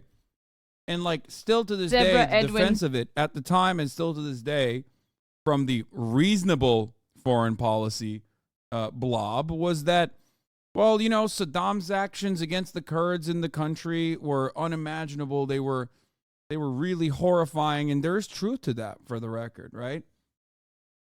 Historically speaking, there was so much that Saddam had done. He's a bad guy. What are you defending, Saddam? And it's like, literally, like, brother, look, chat, exactly what I was saying. Look at the tweet I'm about to send you. Literally, someone's already thought of it. Like, yeah, I was thinking about, like, you know, they could take the other route that stops in Cape Town. Look at that tweet. South Africa has the opportunity to do the funniest thing ever, bro. Literally, we would get bombed.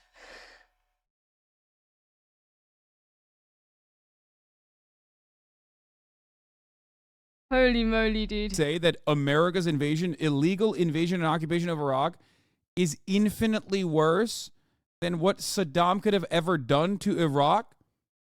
That is not a contentious point. What are you talking about?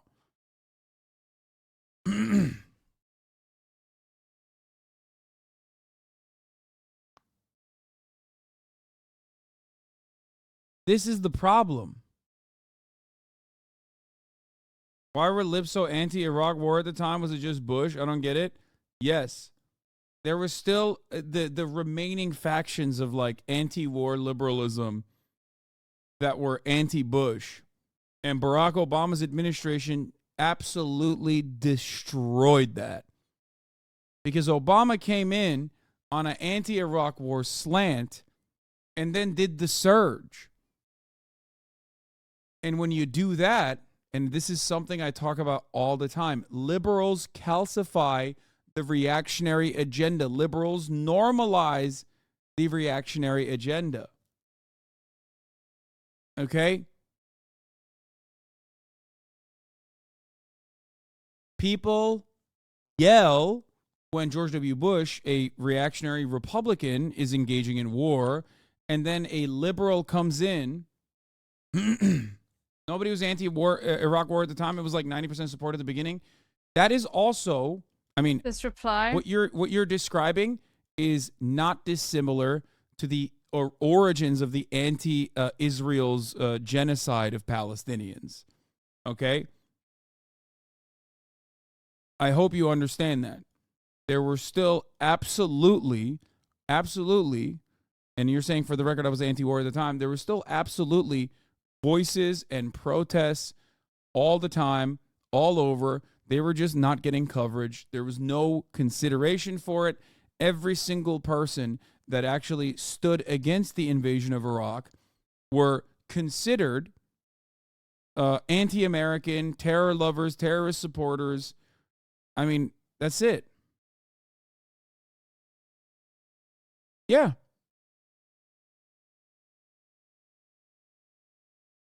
It's difficult to scale early in this pack, Hassan's HRT dealer.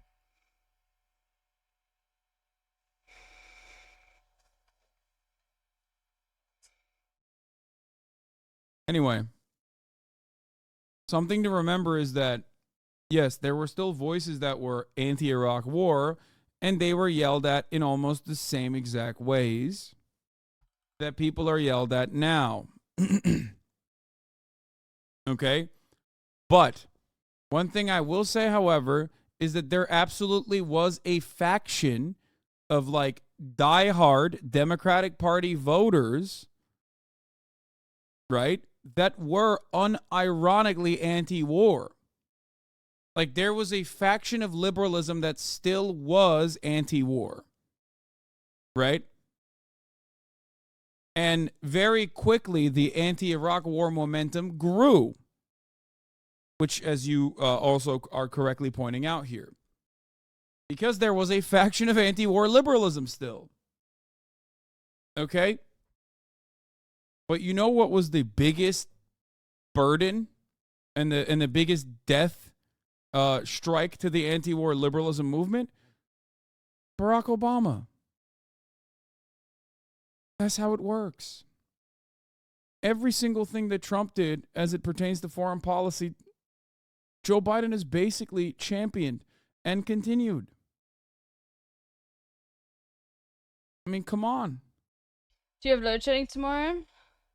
And now yes. Look, all of the Brandon supporters that yell Dark Brandon, Dark Brandon, Dark Brandon over and over and over again. At 10 a.m. and at 6 p.m. They're now yelling. They're yelling against the positions that they held on to while Trump was president. 6 p.m. will fuck up with the stream, but I'll just go live at 8 again. And water treatment facilities. Anything they could do to inflict maximum suffering. Over the course of the war, the US killed at least 1 million Iraqis. But beyond the evil of starting the war under false pretenses was the even more unspeakable evil of Abu Ghraib. This secret prison was operated by US personnel who engaged in torture, sexual assault, and other war crimes. I can't even show the unblurred images here, but I'm sure you this is like the most recognizable one. Recognize some of them just from the silhouette. That's how infamous this prison was. As with everything else in this video, there are links in the description to learn more. And of course, Blowback has a season on the Iraq War as well. Heck, at this Oh my gosh, like, don't worry, Eshe, please, like, take as long as you want, please. I don't want you to feel stressed about it at all. You're doing me and the community a great favor. Thank you, I really appreciate it. Please don't feel stressed. It's really amazing, and I know how difficult captioning work is. To be clear, this violence did not start on October 7th. The Palestinian people have been subjected to brutal colonial cruelty for the past 75 years. It's not a complex issue. If you don't feel confident enough to take a position yet, that's perfectly fine. I would just ask that you educate yourself on the subject, because this is one of those issues where people decades from now will look back and say, how did decent people watch this happen Thank you so much. I'd recommend you start with Ilan Pappé's book, The Ethnic Cleansing of Palestine. He's an Israeli historian, so there can't be any accusations of pro-Palestinian bias there. Just be warned, it's a harrowing read. It doesn't matter. I've talked to people that claim Ilan Pappé is akin to, oh my God, depending on what level of Zionism the person is operating on. I've talked to people that compared Ilan Pappé to like, what's his face, to like a Clarence Thomas or the guy Clarence Thomas. Let's make a new pack after this, but like, let's bring spawn builds back. What's his name? God damn it. So no scaling, spawn builds. We'll work on it Sowell, together. Thomas Sowell. Thank you, Chatter. Like, oh, it's like asking a black person to read Thomas Sowell. The thing is, spawn builds used to be OP, but like the thing is, when you have a tank or something like a hippo or something like that, yeah, we're gonna do deck building, but it's just gonna be spawn, like that's it, spawn central, because spawn builds are lots of fun and I really enjoy them. But the issue is like I haven't seen a spawn build that works well in a long time. You need Peacock and Hippo in there? No, no Hippo. No, Hippo can just annihilate a spawn build. But Peacock maybe. Do you think spawn builds are easy for new players? In old SAP, spawn was OP. Weapons, ammunition, equipment for their missile defense system, and most importantly, unconditional support. We'll see. Spawn used to be like, do you guys remember like when SAP came out and how it was double horse, triple cricket? That was the second, like that was like a perfect spawn build for round 2. And like you'd build on that build from there. And then eventually you'd get rid of horse when you got turkey, things like that. America's soft power globally, I'm telling you. There is no moral reason to defend Israel. We all know that already. Israel is doing an ethnic cleansing campaign. Israel's an apartheid regime. There is no, it's immoral, it's reprehensible, it's indefensible. Fine. But it's also not even pragmatic if your goal is to reinforce American dominance. Or and the thing is, you don't need Hippo. You've got things like, if your goal is to get reelected. Like, that's the crazy part about this, is that Biden is aligning with both MBS in Saudi Arabia and Netanyahu in Israel, two figures that despise him and have openly said that they do things that might even harm his reelection campaigns in the midst of a reelection campaign where he is phenomenally unpopular. It makes no sense. That's crazy. And I think it's partially because his brain is so perma-stuck all the way back at a time when like Israel was the mighty heroes in the Middle East that like conquered all the Arab barbarians that try to take it down. You know what I mean? Like is he compromised by Mossad? No, dude. No. Yeah, brother, he's compromised by Mossad in 1985. Like, get the hell out of here. No, Brandon is many things, okay? But do I think he's personally like a baby eater or whatever? Absolutely not. Like a Bill Clinton type is way closer to a baby eater than Joe Brandon. Joe Brandon is a dyed-in-the-wool liberal who believes it, okay? I think he is literally, he's always positioned himself as like the middle ground Democrat, but I think, genuinely believes in a lot of the things he says. Because let me tell you why, okay? Let me tell you why I think this way. First of all, he's always been a liberal Zionist, 100% through and through, okay? But beyond that... Oh, wait, glitched on your screen? It should be okay. I always go back to the fact that he was he's a senator from Delaware, one of the most corrupt states in America. It's basically like the Cayman Islands, but inside of the United States borders, at a time when like every other state wasn't like that, right? Now most states are tax havens, but we won't even get to that. So at the time, he was always about financial deregulation. He was a big advocate for financial deregulation. Goldfish increases in value by one and yet, coin. by the time he had made it every to single time the you vice keep presidency, he still didn't have enough money to pay 30. for his son's cancer treatment. Think about that. Another build could be the mega money to me, build. That where spells you just, like, that you are just like, you're doing have it a for lot the love of the extra game. money pets. Okay. And then basic, like, not even doing pets. it for the bribery that, not even doing it because you can make out like a bandit, get some cushy consulting gigs or whatever. Yeah, it's just not worth straight up it. Yeah, love it's of at the game, 33. okay, you want the power for the sake of power, Yeah, it's not but worth you also selling in. personally love. I mean, maybe. Like the idea. Actually, of, I would sell it in with those double cows. Neoliberalism being I would sell controlled it. by the Democratic Party. Yeah, we talked about this also as well. Joe Biden was so radically Zionist that even Menachem Begin thought he was too over the top. Like, that's unimaginable. Yeah, remember Swan? How OP Swan used to be, and then they nerfed it? Now nobody likes Swan. Wrong. That's love for the country, brother. Sure.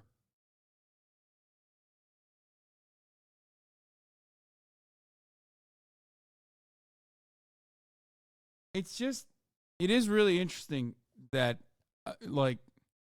he couldn't afford his son's health care, his son's cancer treatment. He had to take out a potential second mortgage on his house, and Barack Obama stepped in and was like, no, dog, I got you. Like, I'll pay for this. That's crazy. Okay, this story gets told in liberal circles as a beautiful story.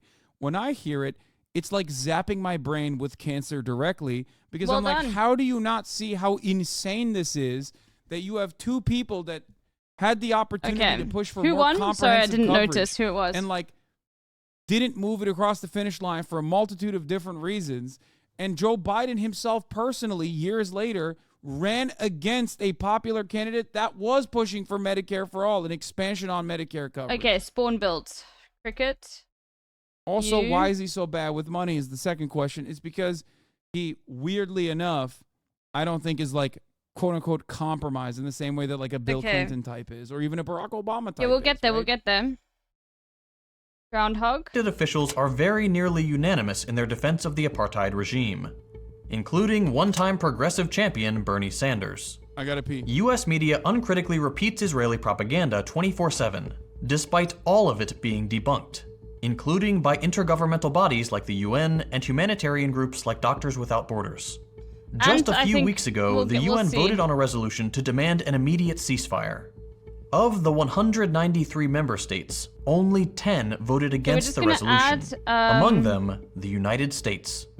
Many people, myself included, believe that this unconscionable backing of the most explicit genocide in modern history will be the nail in the coffin of US legitimacy abroad. No country on Earth beyond our Western European vassals will ever again believe a word the US says about freedom, democracy, human rights, or self-determination. I'm just taking it off just in The case. only difference between the United States and Israel just is click that the spawn genocide of stuff. Native Americans was almost absolute, and Israel hasn't achieved that goal yet. There's a reason Hitler spoke so highly of US colonization efforts. It was complete extermination.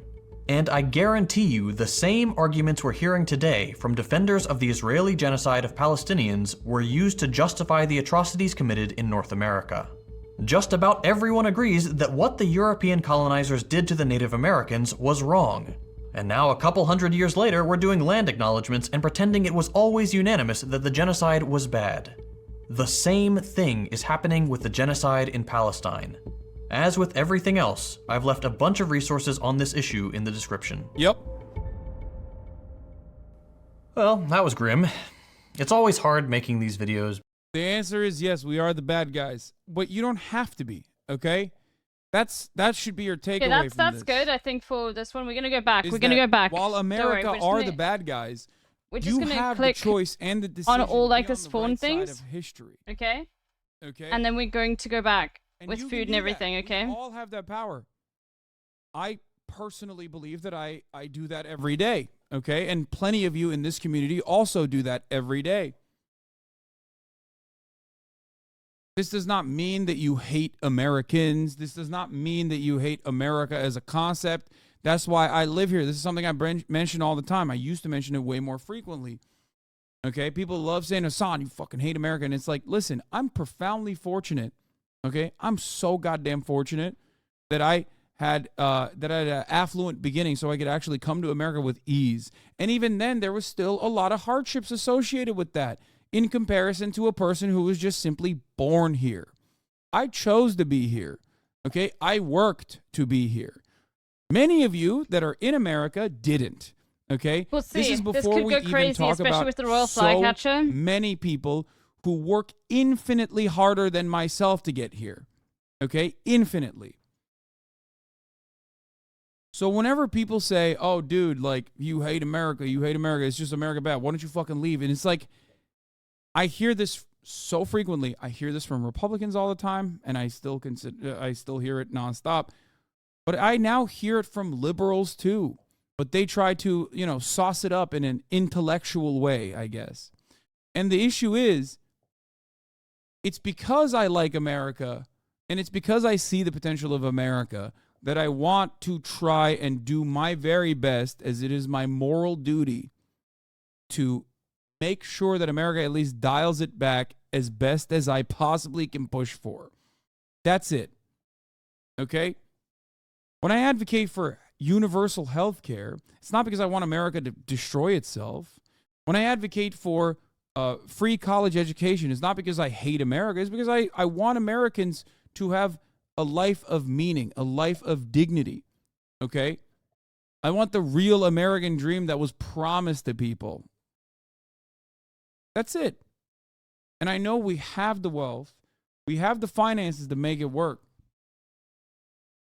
And it's very, very, very frustrating when people try to engage in team sports and then unironically end up identifying with the enemy team. If you consider Republicans and reactionaries to be the enemy team, then why are you identifying with their positions? Why are you criticizing people from the exact same perspective? When it comes to American foreign policy, many people fall into this trap. Because there's so much to say, and I have statistics on how long the average viewer sticks around. I didn't even mention the CIA's domestic operations, or Operation Paperclip, or the embargo on Cuba, or the UN resolutions that show the US being the sole vote against classifying food as a human right, or any number of other things. The bottom line is this. There is a reality that we are not exposed to here in the United States. There's a reason the majority of the world hates us. Not us specifically, but the nation, the flag on the invader's uniform. The United States is the single greatest barrier to progress in the world, bar none. This country is responsible for some of the most reprehensible crimes against humanity the world has ever seen. If you're thinking, but it says right here in my history book that the good guys won every war, maybe it's time to think about who writes the history books, and what interests benefit from the American people remaining uneducated and blindly patriotic.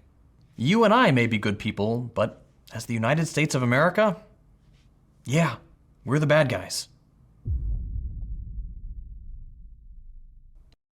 There it is. Great video from friend of the show, Second Thought. What if it is? Are we the baddies? It says. And it's clear, it's concise in its messaging. And No, just from tier 1. Okay. This person has been trying to get me to watch this LOL cinematic universe being Turkic coded for the past week or so. And my friend, I'm not going to do that. Anyway, I don't want to go back to the Kraut stuff because I do feel like I've just already talked too much about America's actions and violence and whatnot. And I want to lighten the content a little bit. So I'm just going to move away from that. What else, chat? There's like some cool, fun things here, like the unhinged history of old YouTube and things of that nature. I think there's better stuff here, but there's the How Michigan Wins American Politics. This is the last political video. Think it's good filler, yeah. That I will watch. So is Beaver. Or maybe not even. You know what? I'm just gonna shut this off. Yeah. Okay. Did you ever watch that Dantavius vid? No, I did not. I did not. I don't know who this content creator is, but we can watch, I guess, pieces of it maybe.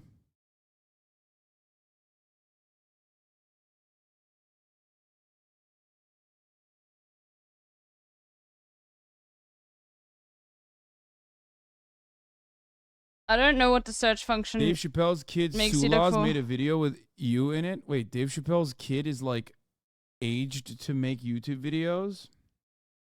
Like, why is Worm there? Oh, Turn, yeah.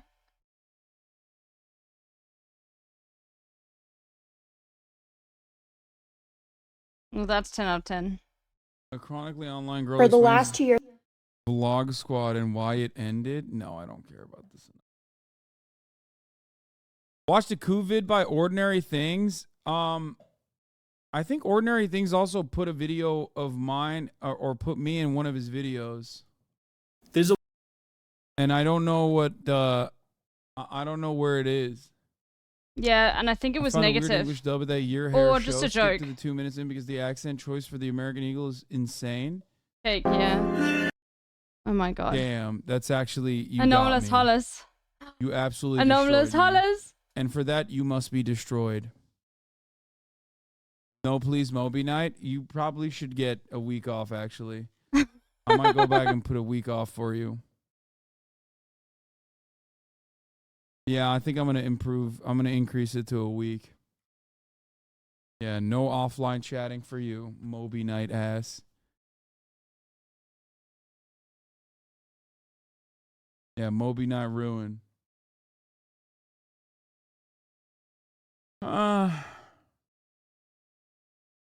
Horrifying things Japanese YouTubers are out of control right now.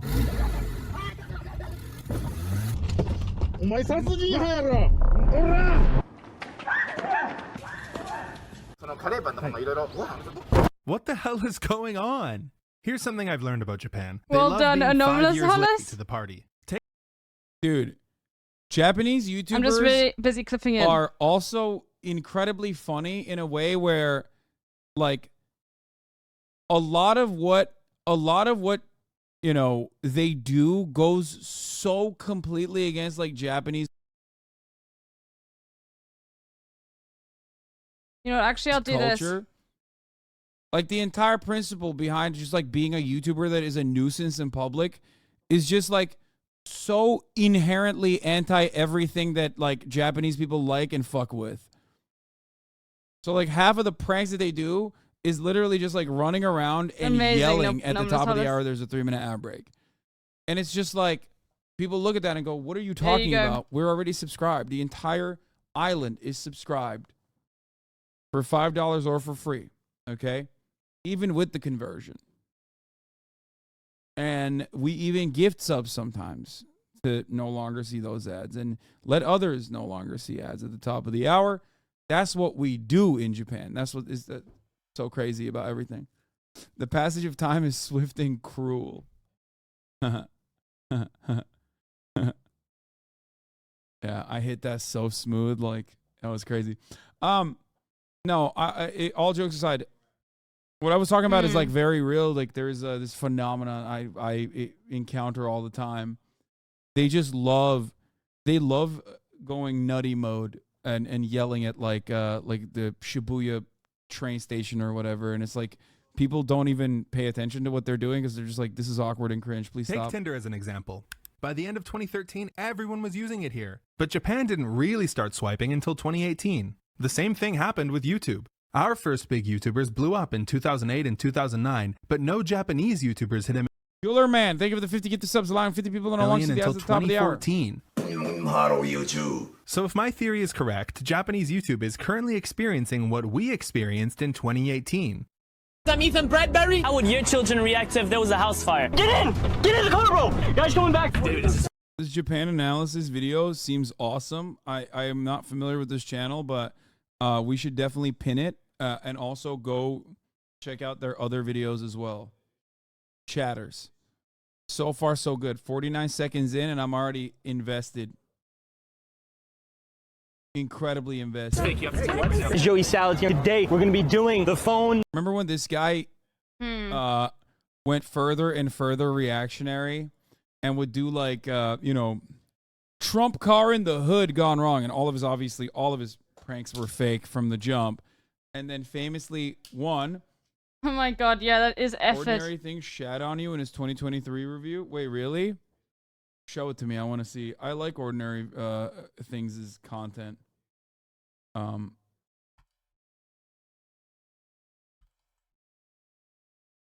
Did a bunch of anti-trans stuff, didn't he? Yeah, Joey Salads also went on the Bang Bus. He couldn't get it up. No, that was Vlad or something.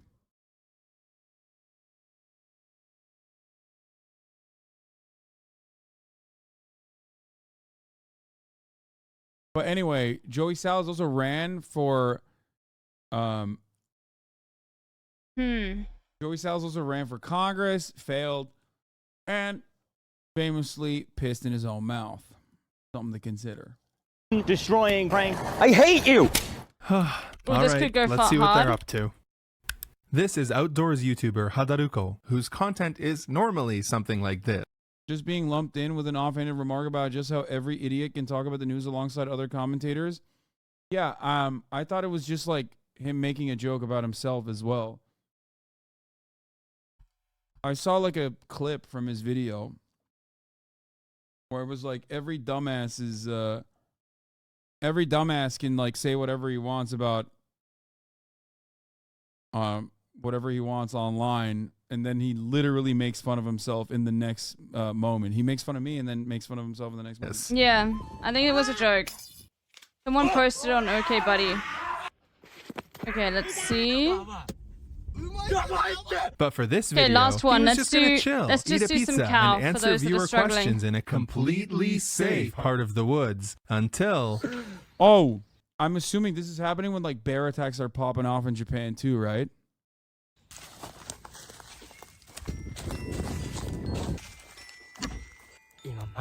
We'll give this. And the pepper. Yeah, I think that's like, good. I think what, like 35 people have died in Japan over the past year in bear attacks. Bear attacks are huge in Japan right now. They're popping. So what they did was actually deliberately try and go and find bears.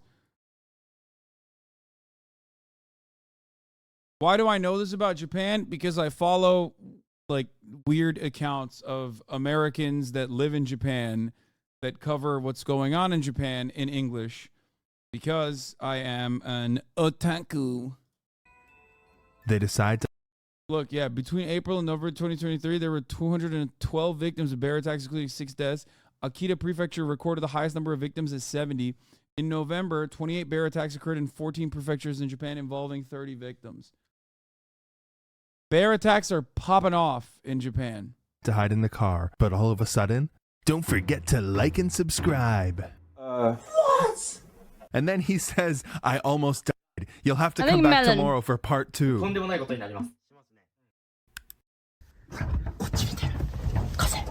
Okay, this is our spawn build. Alright. Thank God they're safe inside the car, though. Imagine what would be. Bro, that's insane that they're like deliberately trying to get the bear. You need to go to Japan and give the bears the drug that makes you Let's dap see how people goes up. how Agreed. this I goes would dab up insane, a chat. Let's Japanese see. bear. It's like two of my Oh, favorite wait. things, dude. Japan and bears. I feel like the Japanese bears would be extra chill with me. They'd be like, dude, you are sick. Going through your mind after encountering a bear. No, I want to go back.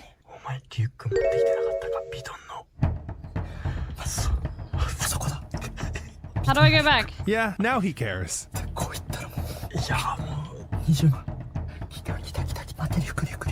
The bear is locked in on that delicious smelling pizza. Dude, I hate these. I hate this so much. All right, LB1, get in. New spawn pack that we made. The bear gobbles up their pizza and takes a souvenir when she leaves.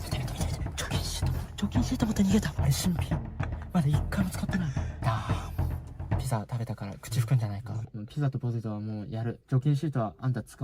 right, They run the I engine need the to scare bathroom. away the I'll be bear back and in a wait for second. while, Get and in, then they everyone. go back This to is check on the this is Louis- time. I mean, It's the time to be campsite. the biggest The and pizza best and wet wipes are spawners. gone, but it's not all bad news for our heroes.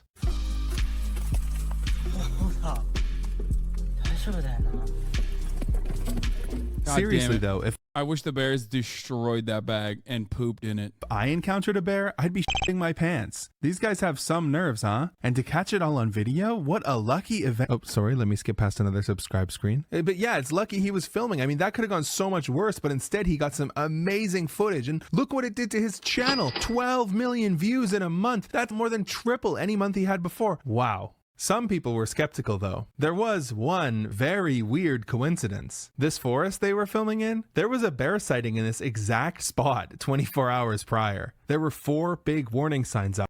Yeah, no, I told you, this is why man, look at me, adding valuable feedback and commentary on a video, especially because the video is obviously about Japan.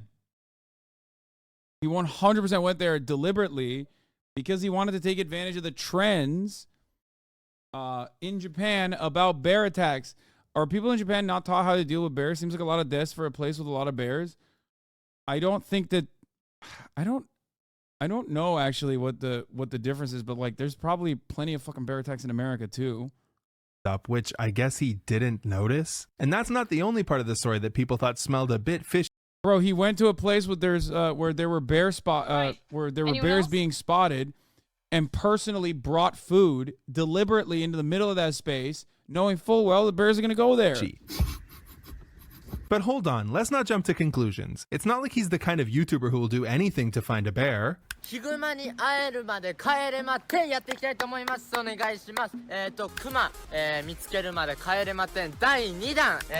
Oh my goodness, this is insane. Alright, fine. He likes bears and he wanted to see one. What's the big deal? Well, it turns I'm out getting the so city many of pings Sapporo takes bear sightings very seriously. Japan has a big bear problem right now, and it's only getting worse as hunters age and people move away from the countryside. Citizens who run into a bear are to call the emergency hotline immediately. The city puts up those big red warning signs within hours and logs the info on a special web page that tracks recent bear sightings. And this guy's like bear sighting website, more like new content sighting website for me, and fucking went there with food. But they probably never expected someone to use this. Bear fatalities in the United States is really low. In 2022, I think we had 1 black bear and 2 grizzly murders.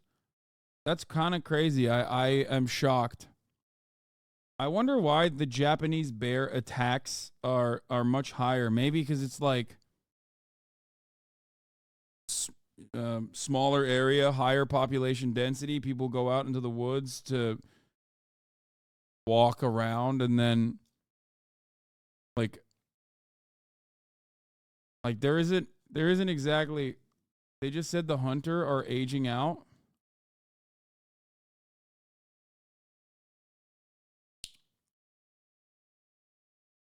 Bear attacks in Japan are a record high. Climate change and an aging population are making the problem worse. When I saw them, I was so close, I thought I was in deep trouble. Anyone else? He survived the attack, but not without plenty. Dude. What Anyone if, else? Dude, they send me to Japan. I'll sick me at them bears, dog. I will befriend them. Okay? Put me in a situation with a bear. We're becoming homies for life. I am telling you. Okay? Send me to Japan specifically to solve the bear issue.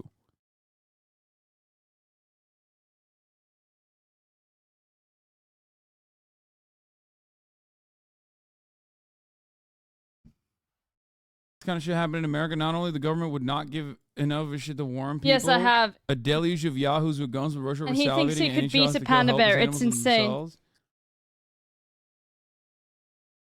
What is this? Brown bears in Japan are a lot more different than... What are you talking about? You sent me a debate for the top of the hour ad break. I already ran it. I was the one who started. Exactly. I was the Japanese one. bears don't encounter humans very much.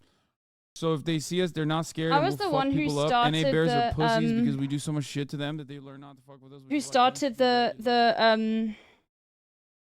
In America, it's because bears is human overpopulation, but Sorry, I was the one who started the whole, like, you know, meta of sending, like, PMG messages to Bait Hassan, like, way in the beginning. But the thing is, he never clicked on my link, so other chatters would, like, you know, copy the IMGA link, like, of me that just, like, typing top of the hour, like, as an IMGA, that's it. And then they would, like, I'm being serious, I started it. And then they would get the debate of my IMGA link. Fuck. This was not when I was a VIP. everything that had to go wrong for Grizzly Man to meet his demise. What the hell is Grizzly? Will not die. Oh, is this M Hud's like uncle or something? Who used to live with bears? No, M Hud's uncle never died from bears because he wasn't an L taker. This webpage to track down a bear and then attract it with something like hot food. And the worst part about the story is what happened to the bear. In case you didn't know, it's very bad to give bears it's our human spawn food. build. A single taste of human food is enough to turn a wild bear into a food-conditioned bear. Bears that obtain human food may become a threat to public safety. Oh, when yeah. that happens, the bear pays the ultimate. Bro, it's like, dude, but like you can't even. This is yet another. This is a Matt Cushman theory.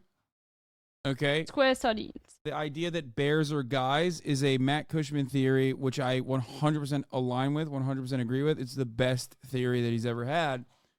And it's like, yeah, dude, if you taste pizza and before that you're just eating whatever the fuck bears eat, you're just going to be like, no, dog, I want pizza forever, okay? Yeah. Why wouldn't you want to, for the rest of your life, do everything you can to eat pizza you again? see, it works so well. Straight up. Okay, but what if by giving the bears human food, they realize that they too become civilized enough that they could eat human food and integrate into society? Okay, now you're thinking. I do agree. I like this forward thinking. I'm back on board with giving bears human food, specifically so that they will become chill with it.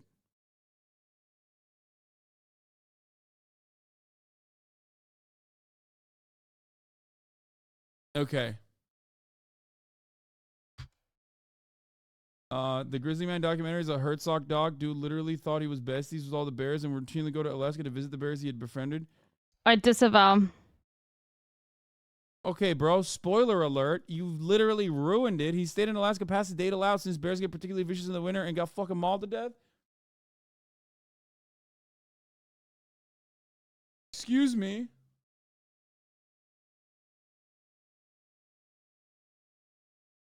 You guys literally spoiled the movie. We were going to do Moby Night and you ruined it. It's not a spoiler. It's literally what the documentary is about. It's still a spoiler. Bro, you really were going to do movie nights? Destroyed. Really? But Hadaruko must not have known that, or else he wouldn't have... Bro, like... Oh, the city of Sapporo asked Hadaruko to take down his video, Okay, and he let's go. refused. Over the next couple months, months, the pizza-eating bear kept returning to human neighborhoods we're going until anti. eventually, on July 8th, the city was forced to put her down. Yeah. So essentially, Hadaruko, because if they don't do that, the bear's gonna kill someone. orphaned 3 bear cubs for YouTube views. That still wasn't enough for him to take down the video, though. There was only one thing that would make him take it down: losing clout. Only once YouTubers and massive Twitter accounts started calling him out did he finally take down the video and release a statement.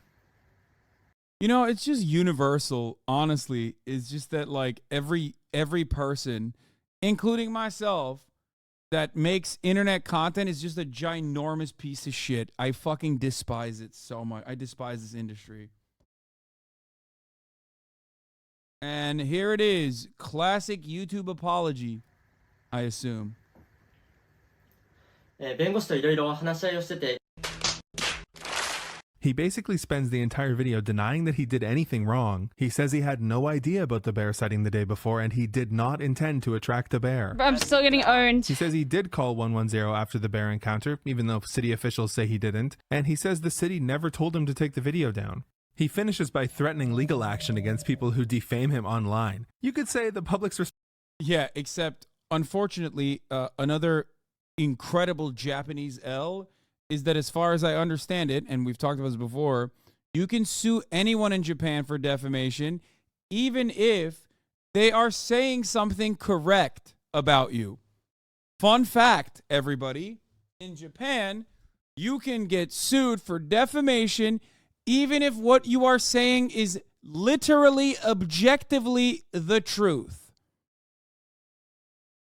Isn't that crazy?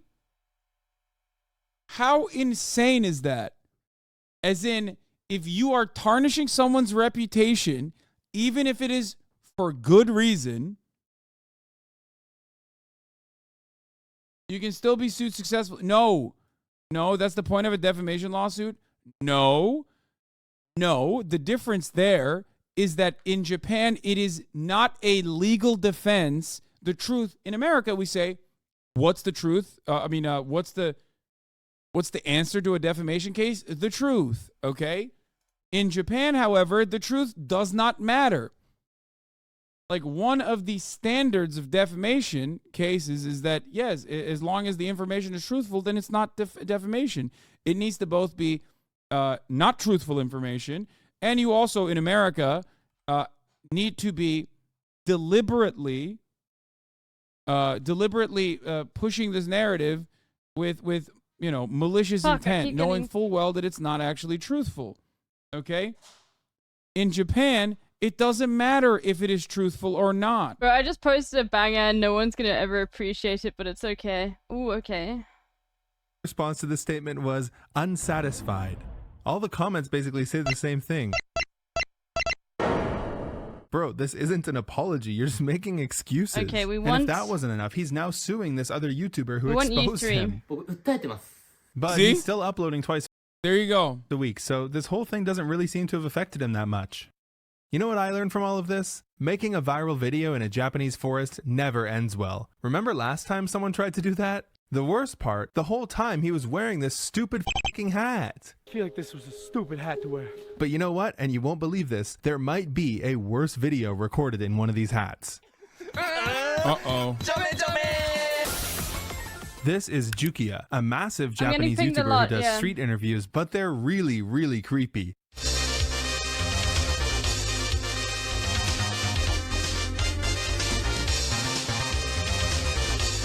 Just the most, dude, come on. Okay, to be fair, I feel like this is more cutting edge than American TikTokers, because American TikTok YouTube interviews or American TikTok interviews on the street revolve around like, gay son or thought daughter, you have to choose one. Like in Japan, they're just straight up cutting through the fat and they're like, titties, look. Tits, boobs, tits. Look at these tits. Zoom in on the tits. His titles and thumbnails are so explicit that I can't even read you them without getting in trouble on English YouTube, but Japanese YouTubers have different rules, I guess. Apparently his asking women to show me their underwear series wasn't crazy enough, so in June of this year, he made a video called Asking Girls with Boyfriends to Touch Their Butts. Intense. Bro, oh god. What? Oh yeah. This is hitting everything I fucking hate, like at the same time. It's like frustrating. It's the shitty ass YouTuber clickbait title. I hate that. Okay? Paired up with like Japanese pervertry. Japanese perversion, which is like a league of its own. Okay? Paired up with YouTube prank videos, paired up with insane misogyny, and dare I say, sexual violence. It's like all of the worst fucking things you could put together, okay? For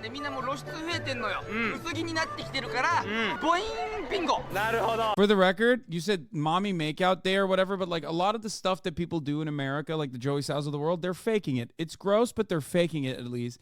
I don't think these guys are faking it. Oh, it's so cringe. Oh, but we got to get through it. Basically, they're going to try to find a woman with each cup size. What does that have to do with touching them? Well, this gentleman has a secret plan. Yeah, that's the plan. Damn, he's a Fantano fan. Remember when I said Japanese YouTube has different rules? Oh my god, I can't watch this. It's so cringe. All right, well, at least that's over. Just kidding. There's more.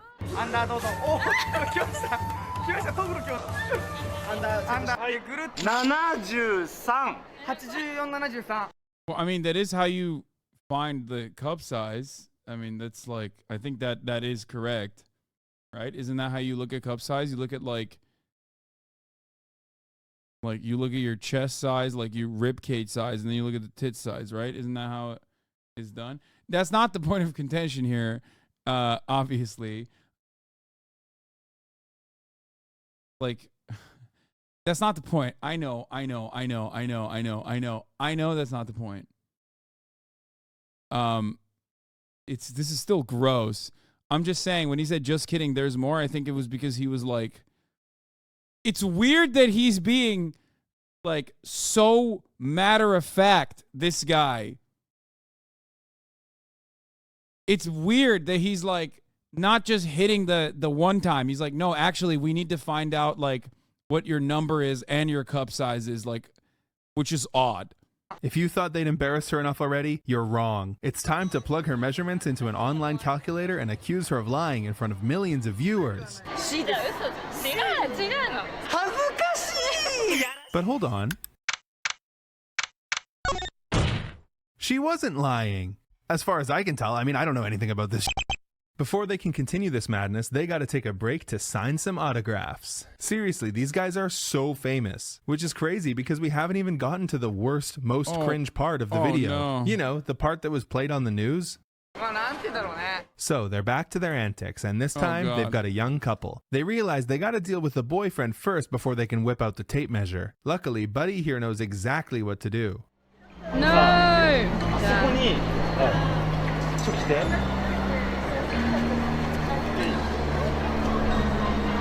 Well, it's over for me. Seriously, if you see someone wearing a hat like this, call the cops.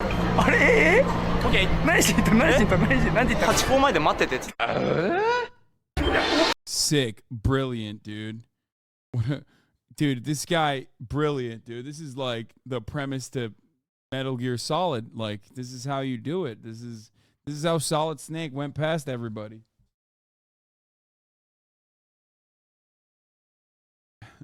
So sick. Jav plot, excuse me. If you think this is a Jav plot, listen. Jav is weird. I don't like it. I think it's odd. It's just like the more the woman is not having fun, the more Jav it is. But if you were to talk shit about the plot on Javs, you're wrong. The one thing that they spend like 800 hours on is like the weird ass fucking plot lines that they put together. I don't think that this is far too simple for a Jav plot. Yeah, you're wrong on that front. That's the only thing that I disagree with on Jav. I don't like it, but. He's yelling, dude, she's so scared. It's like, yeah, bro, I wonder why.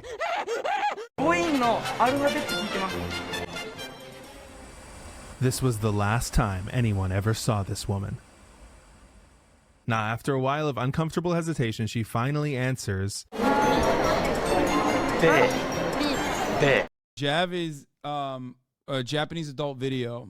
This is Every making Jav me is so at least 2 uncomfortable. hours long. Yeah, literally. It's like it's also the worst foreplay you've ever seen too. Okay?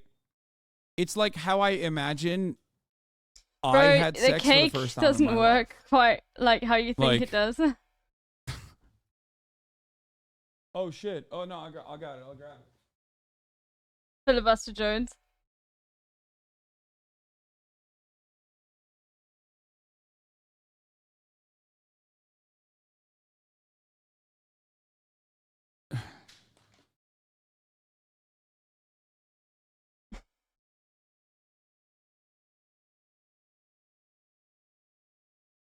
It makes the pets faint.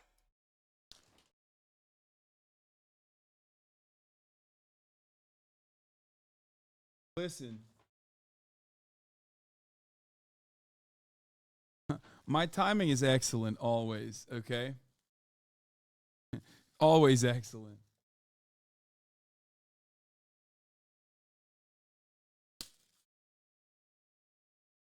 No.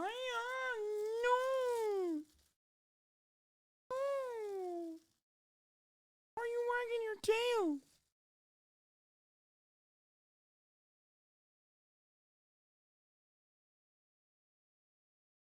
Anyone who watches Jeff is too horny is unwatchable. I agree.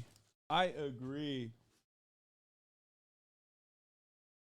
know, like, you're not supposed to yuck people's yums, but, like, Jav is a yuck. A big yuck for me. All right, let's keep going. Bro, shut up. They just keep making her say it. But at least the boys were having a good time.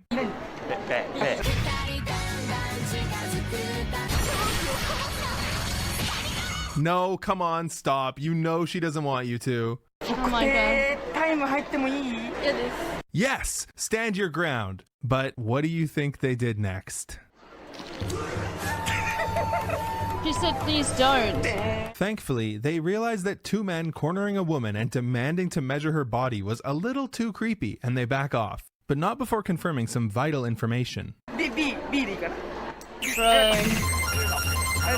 This whole interaction blew up, and people were understandably quite upset. Jukia made a response, which... It's like, the thing is, like, in Japan, you know, public, like, being perverted in public like this is, like, pretty standard. But it goes against the other thing that is not standard in Japan, which is, like, disrupting the peace. So I feel like the major problem here is not necessarily that they were being, like, rampant sexual assaulters, but more so that they were on camera and also doing it in a manner that, like, absolutely disrupts the peace, which is way worse than the sexual assault part. Japan is a land of contrast. Oh, 100%. Which he ended up deleting. So, I mean, you can imagine how that went. But honestly, they do stuff like this all the time. Just recently, this Jukia interaction made the news, where he met these kids who were fans of his. Oh my god. And then asked them if they had seen this famous TikToker's tape. They say no, of course, and he says, oh, you should check it out. They're what? kids. Bro, what is wrong with you? No! So how are these guys even allowed on the platform, let alone monetized? And believe me, they're monetized. Well, I found a video of Jukia explaining this weird trick that he uses. Obviously, they ask him how, given how crazy his content is, and he says he uploads the video with slight changes 5 or 6 times, and if that still doesn't work, he changes the title to "Please monetize me," submits it for YouTube to review, and hopes he gets a nice employee. He says this works often. You know, as much as I dislike these fellas, maybe it is unfair to criticize Japanese YouTube as a whole for this when it's a phase that we also went through. But hopefully it is just that. Yeah, who amongst us hasn't gone through the rampant serial abuse phase? Someone should start doing that. Yeah. I feel like it's much harder for me to find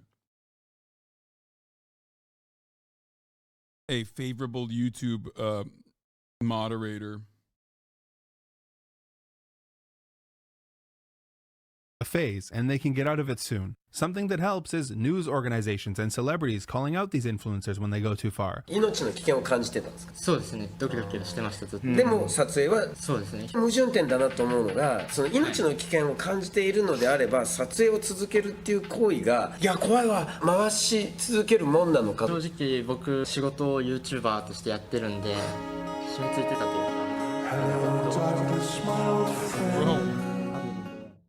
There are so many things I couldn't cover here, so I made a part 2 where I go over even crazier stuff and talk about other Japanese YouTube drama and how some of it even connects to Johnny Somali. It's free on my Patreon. Anyone can watch it. Link in the description. Legit, it's free for everyone.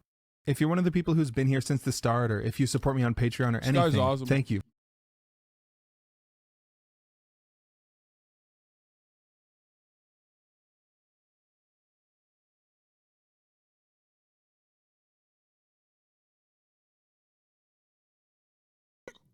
Connie's mother did nothing wrong. Gross.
In order to remain undetected by the Park Service, who'd recently imposed a new rule that primitive campsites had to be moved every 5 days, the couple traveled deep into the maze.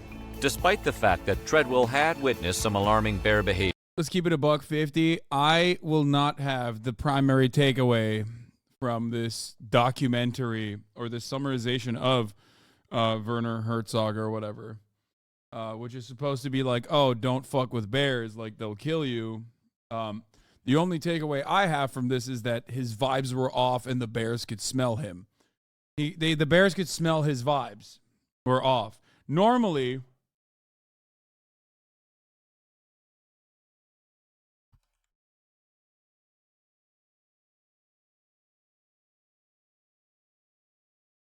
while in the maze the previous August, he still set up camp in the most isolated part of it. Treadwell wrote on August 21st, "Much danger for me. I felt a great deal of paranoia, and rightfully so." He also mentioned that a nearby creek was loaded with bears and trouble. In addition to traveling deep into the grisly maze, Treadwell also made the risky decision to establish his camp along one of the major bear trails. He was intent on instigating as many bear encounters as possible. Chat, I just posted banger in Hassan's chat. Do you want to see? Do you guys want to see what I posted? According to biologist Larry Van Dale, Treadwell chose the spot he did to ensure that bears wishing to traverse the area would have had to either wade into the nearby lake or walk right next to the tent. In Van Dale's estimation, a person could not have designed a more dangerous location to set up a camp. And it wasn't a choice made out of ignorance. Videos found in Treadwell's tent indicate he understood exactly what he was doing. Yet he was convinced the bears wouldn't harm him because he thought they were his friends. I mean, he's right. Surely nothing bad happens to this guy who has a lot of good ideas. Surely nothing bad has happened to this guy who had all the right ideas, I think.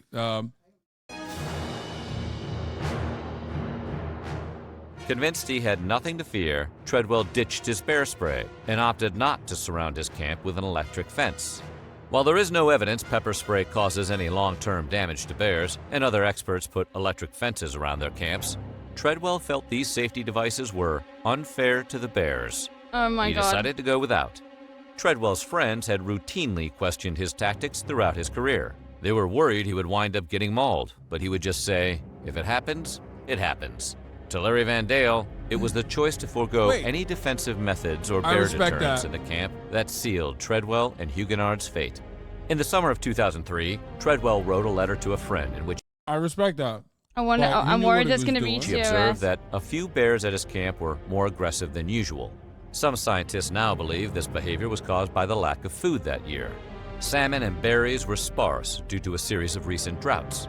As the hibernation season approached, which lasts from November to April, the bears were desperate to fatten up. They were fighting each other for food and scavenging with less care and less hesitation than normal. Treadwell knew these bears and their habits well, but he didn't think twice about staying put. In his mind, his decision to remain in Alaska past the summer season was paying off. Thanks to steady rainfall, salmon populations soared that early October, and he was there to witness it. Just 2 days before his body was found, Treadwell wrote of the experience, "We made the best friggin' choice of our lives. Once the rain settled down, boy, it was amazing out here." With winter on the horizon, Treadwell and Huguenard were increasingly at risk of meeting a hungry bear. Don't you do that. Don't you do that. Back off. What?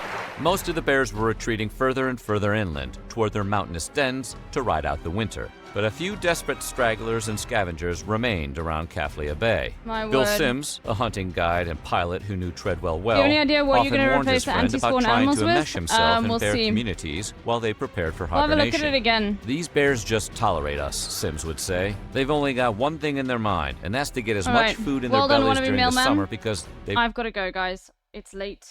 I've got to sleep. All of those sorts of things. I will raid. Should we raid Hassan because he's watching a bear video?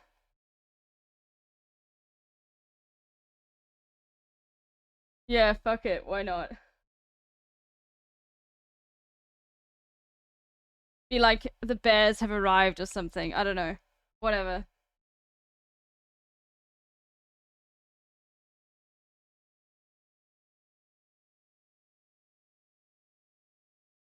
Anyway. Much love to all of you. See all of you tomorrow.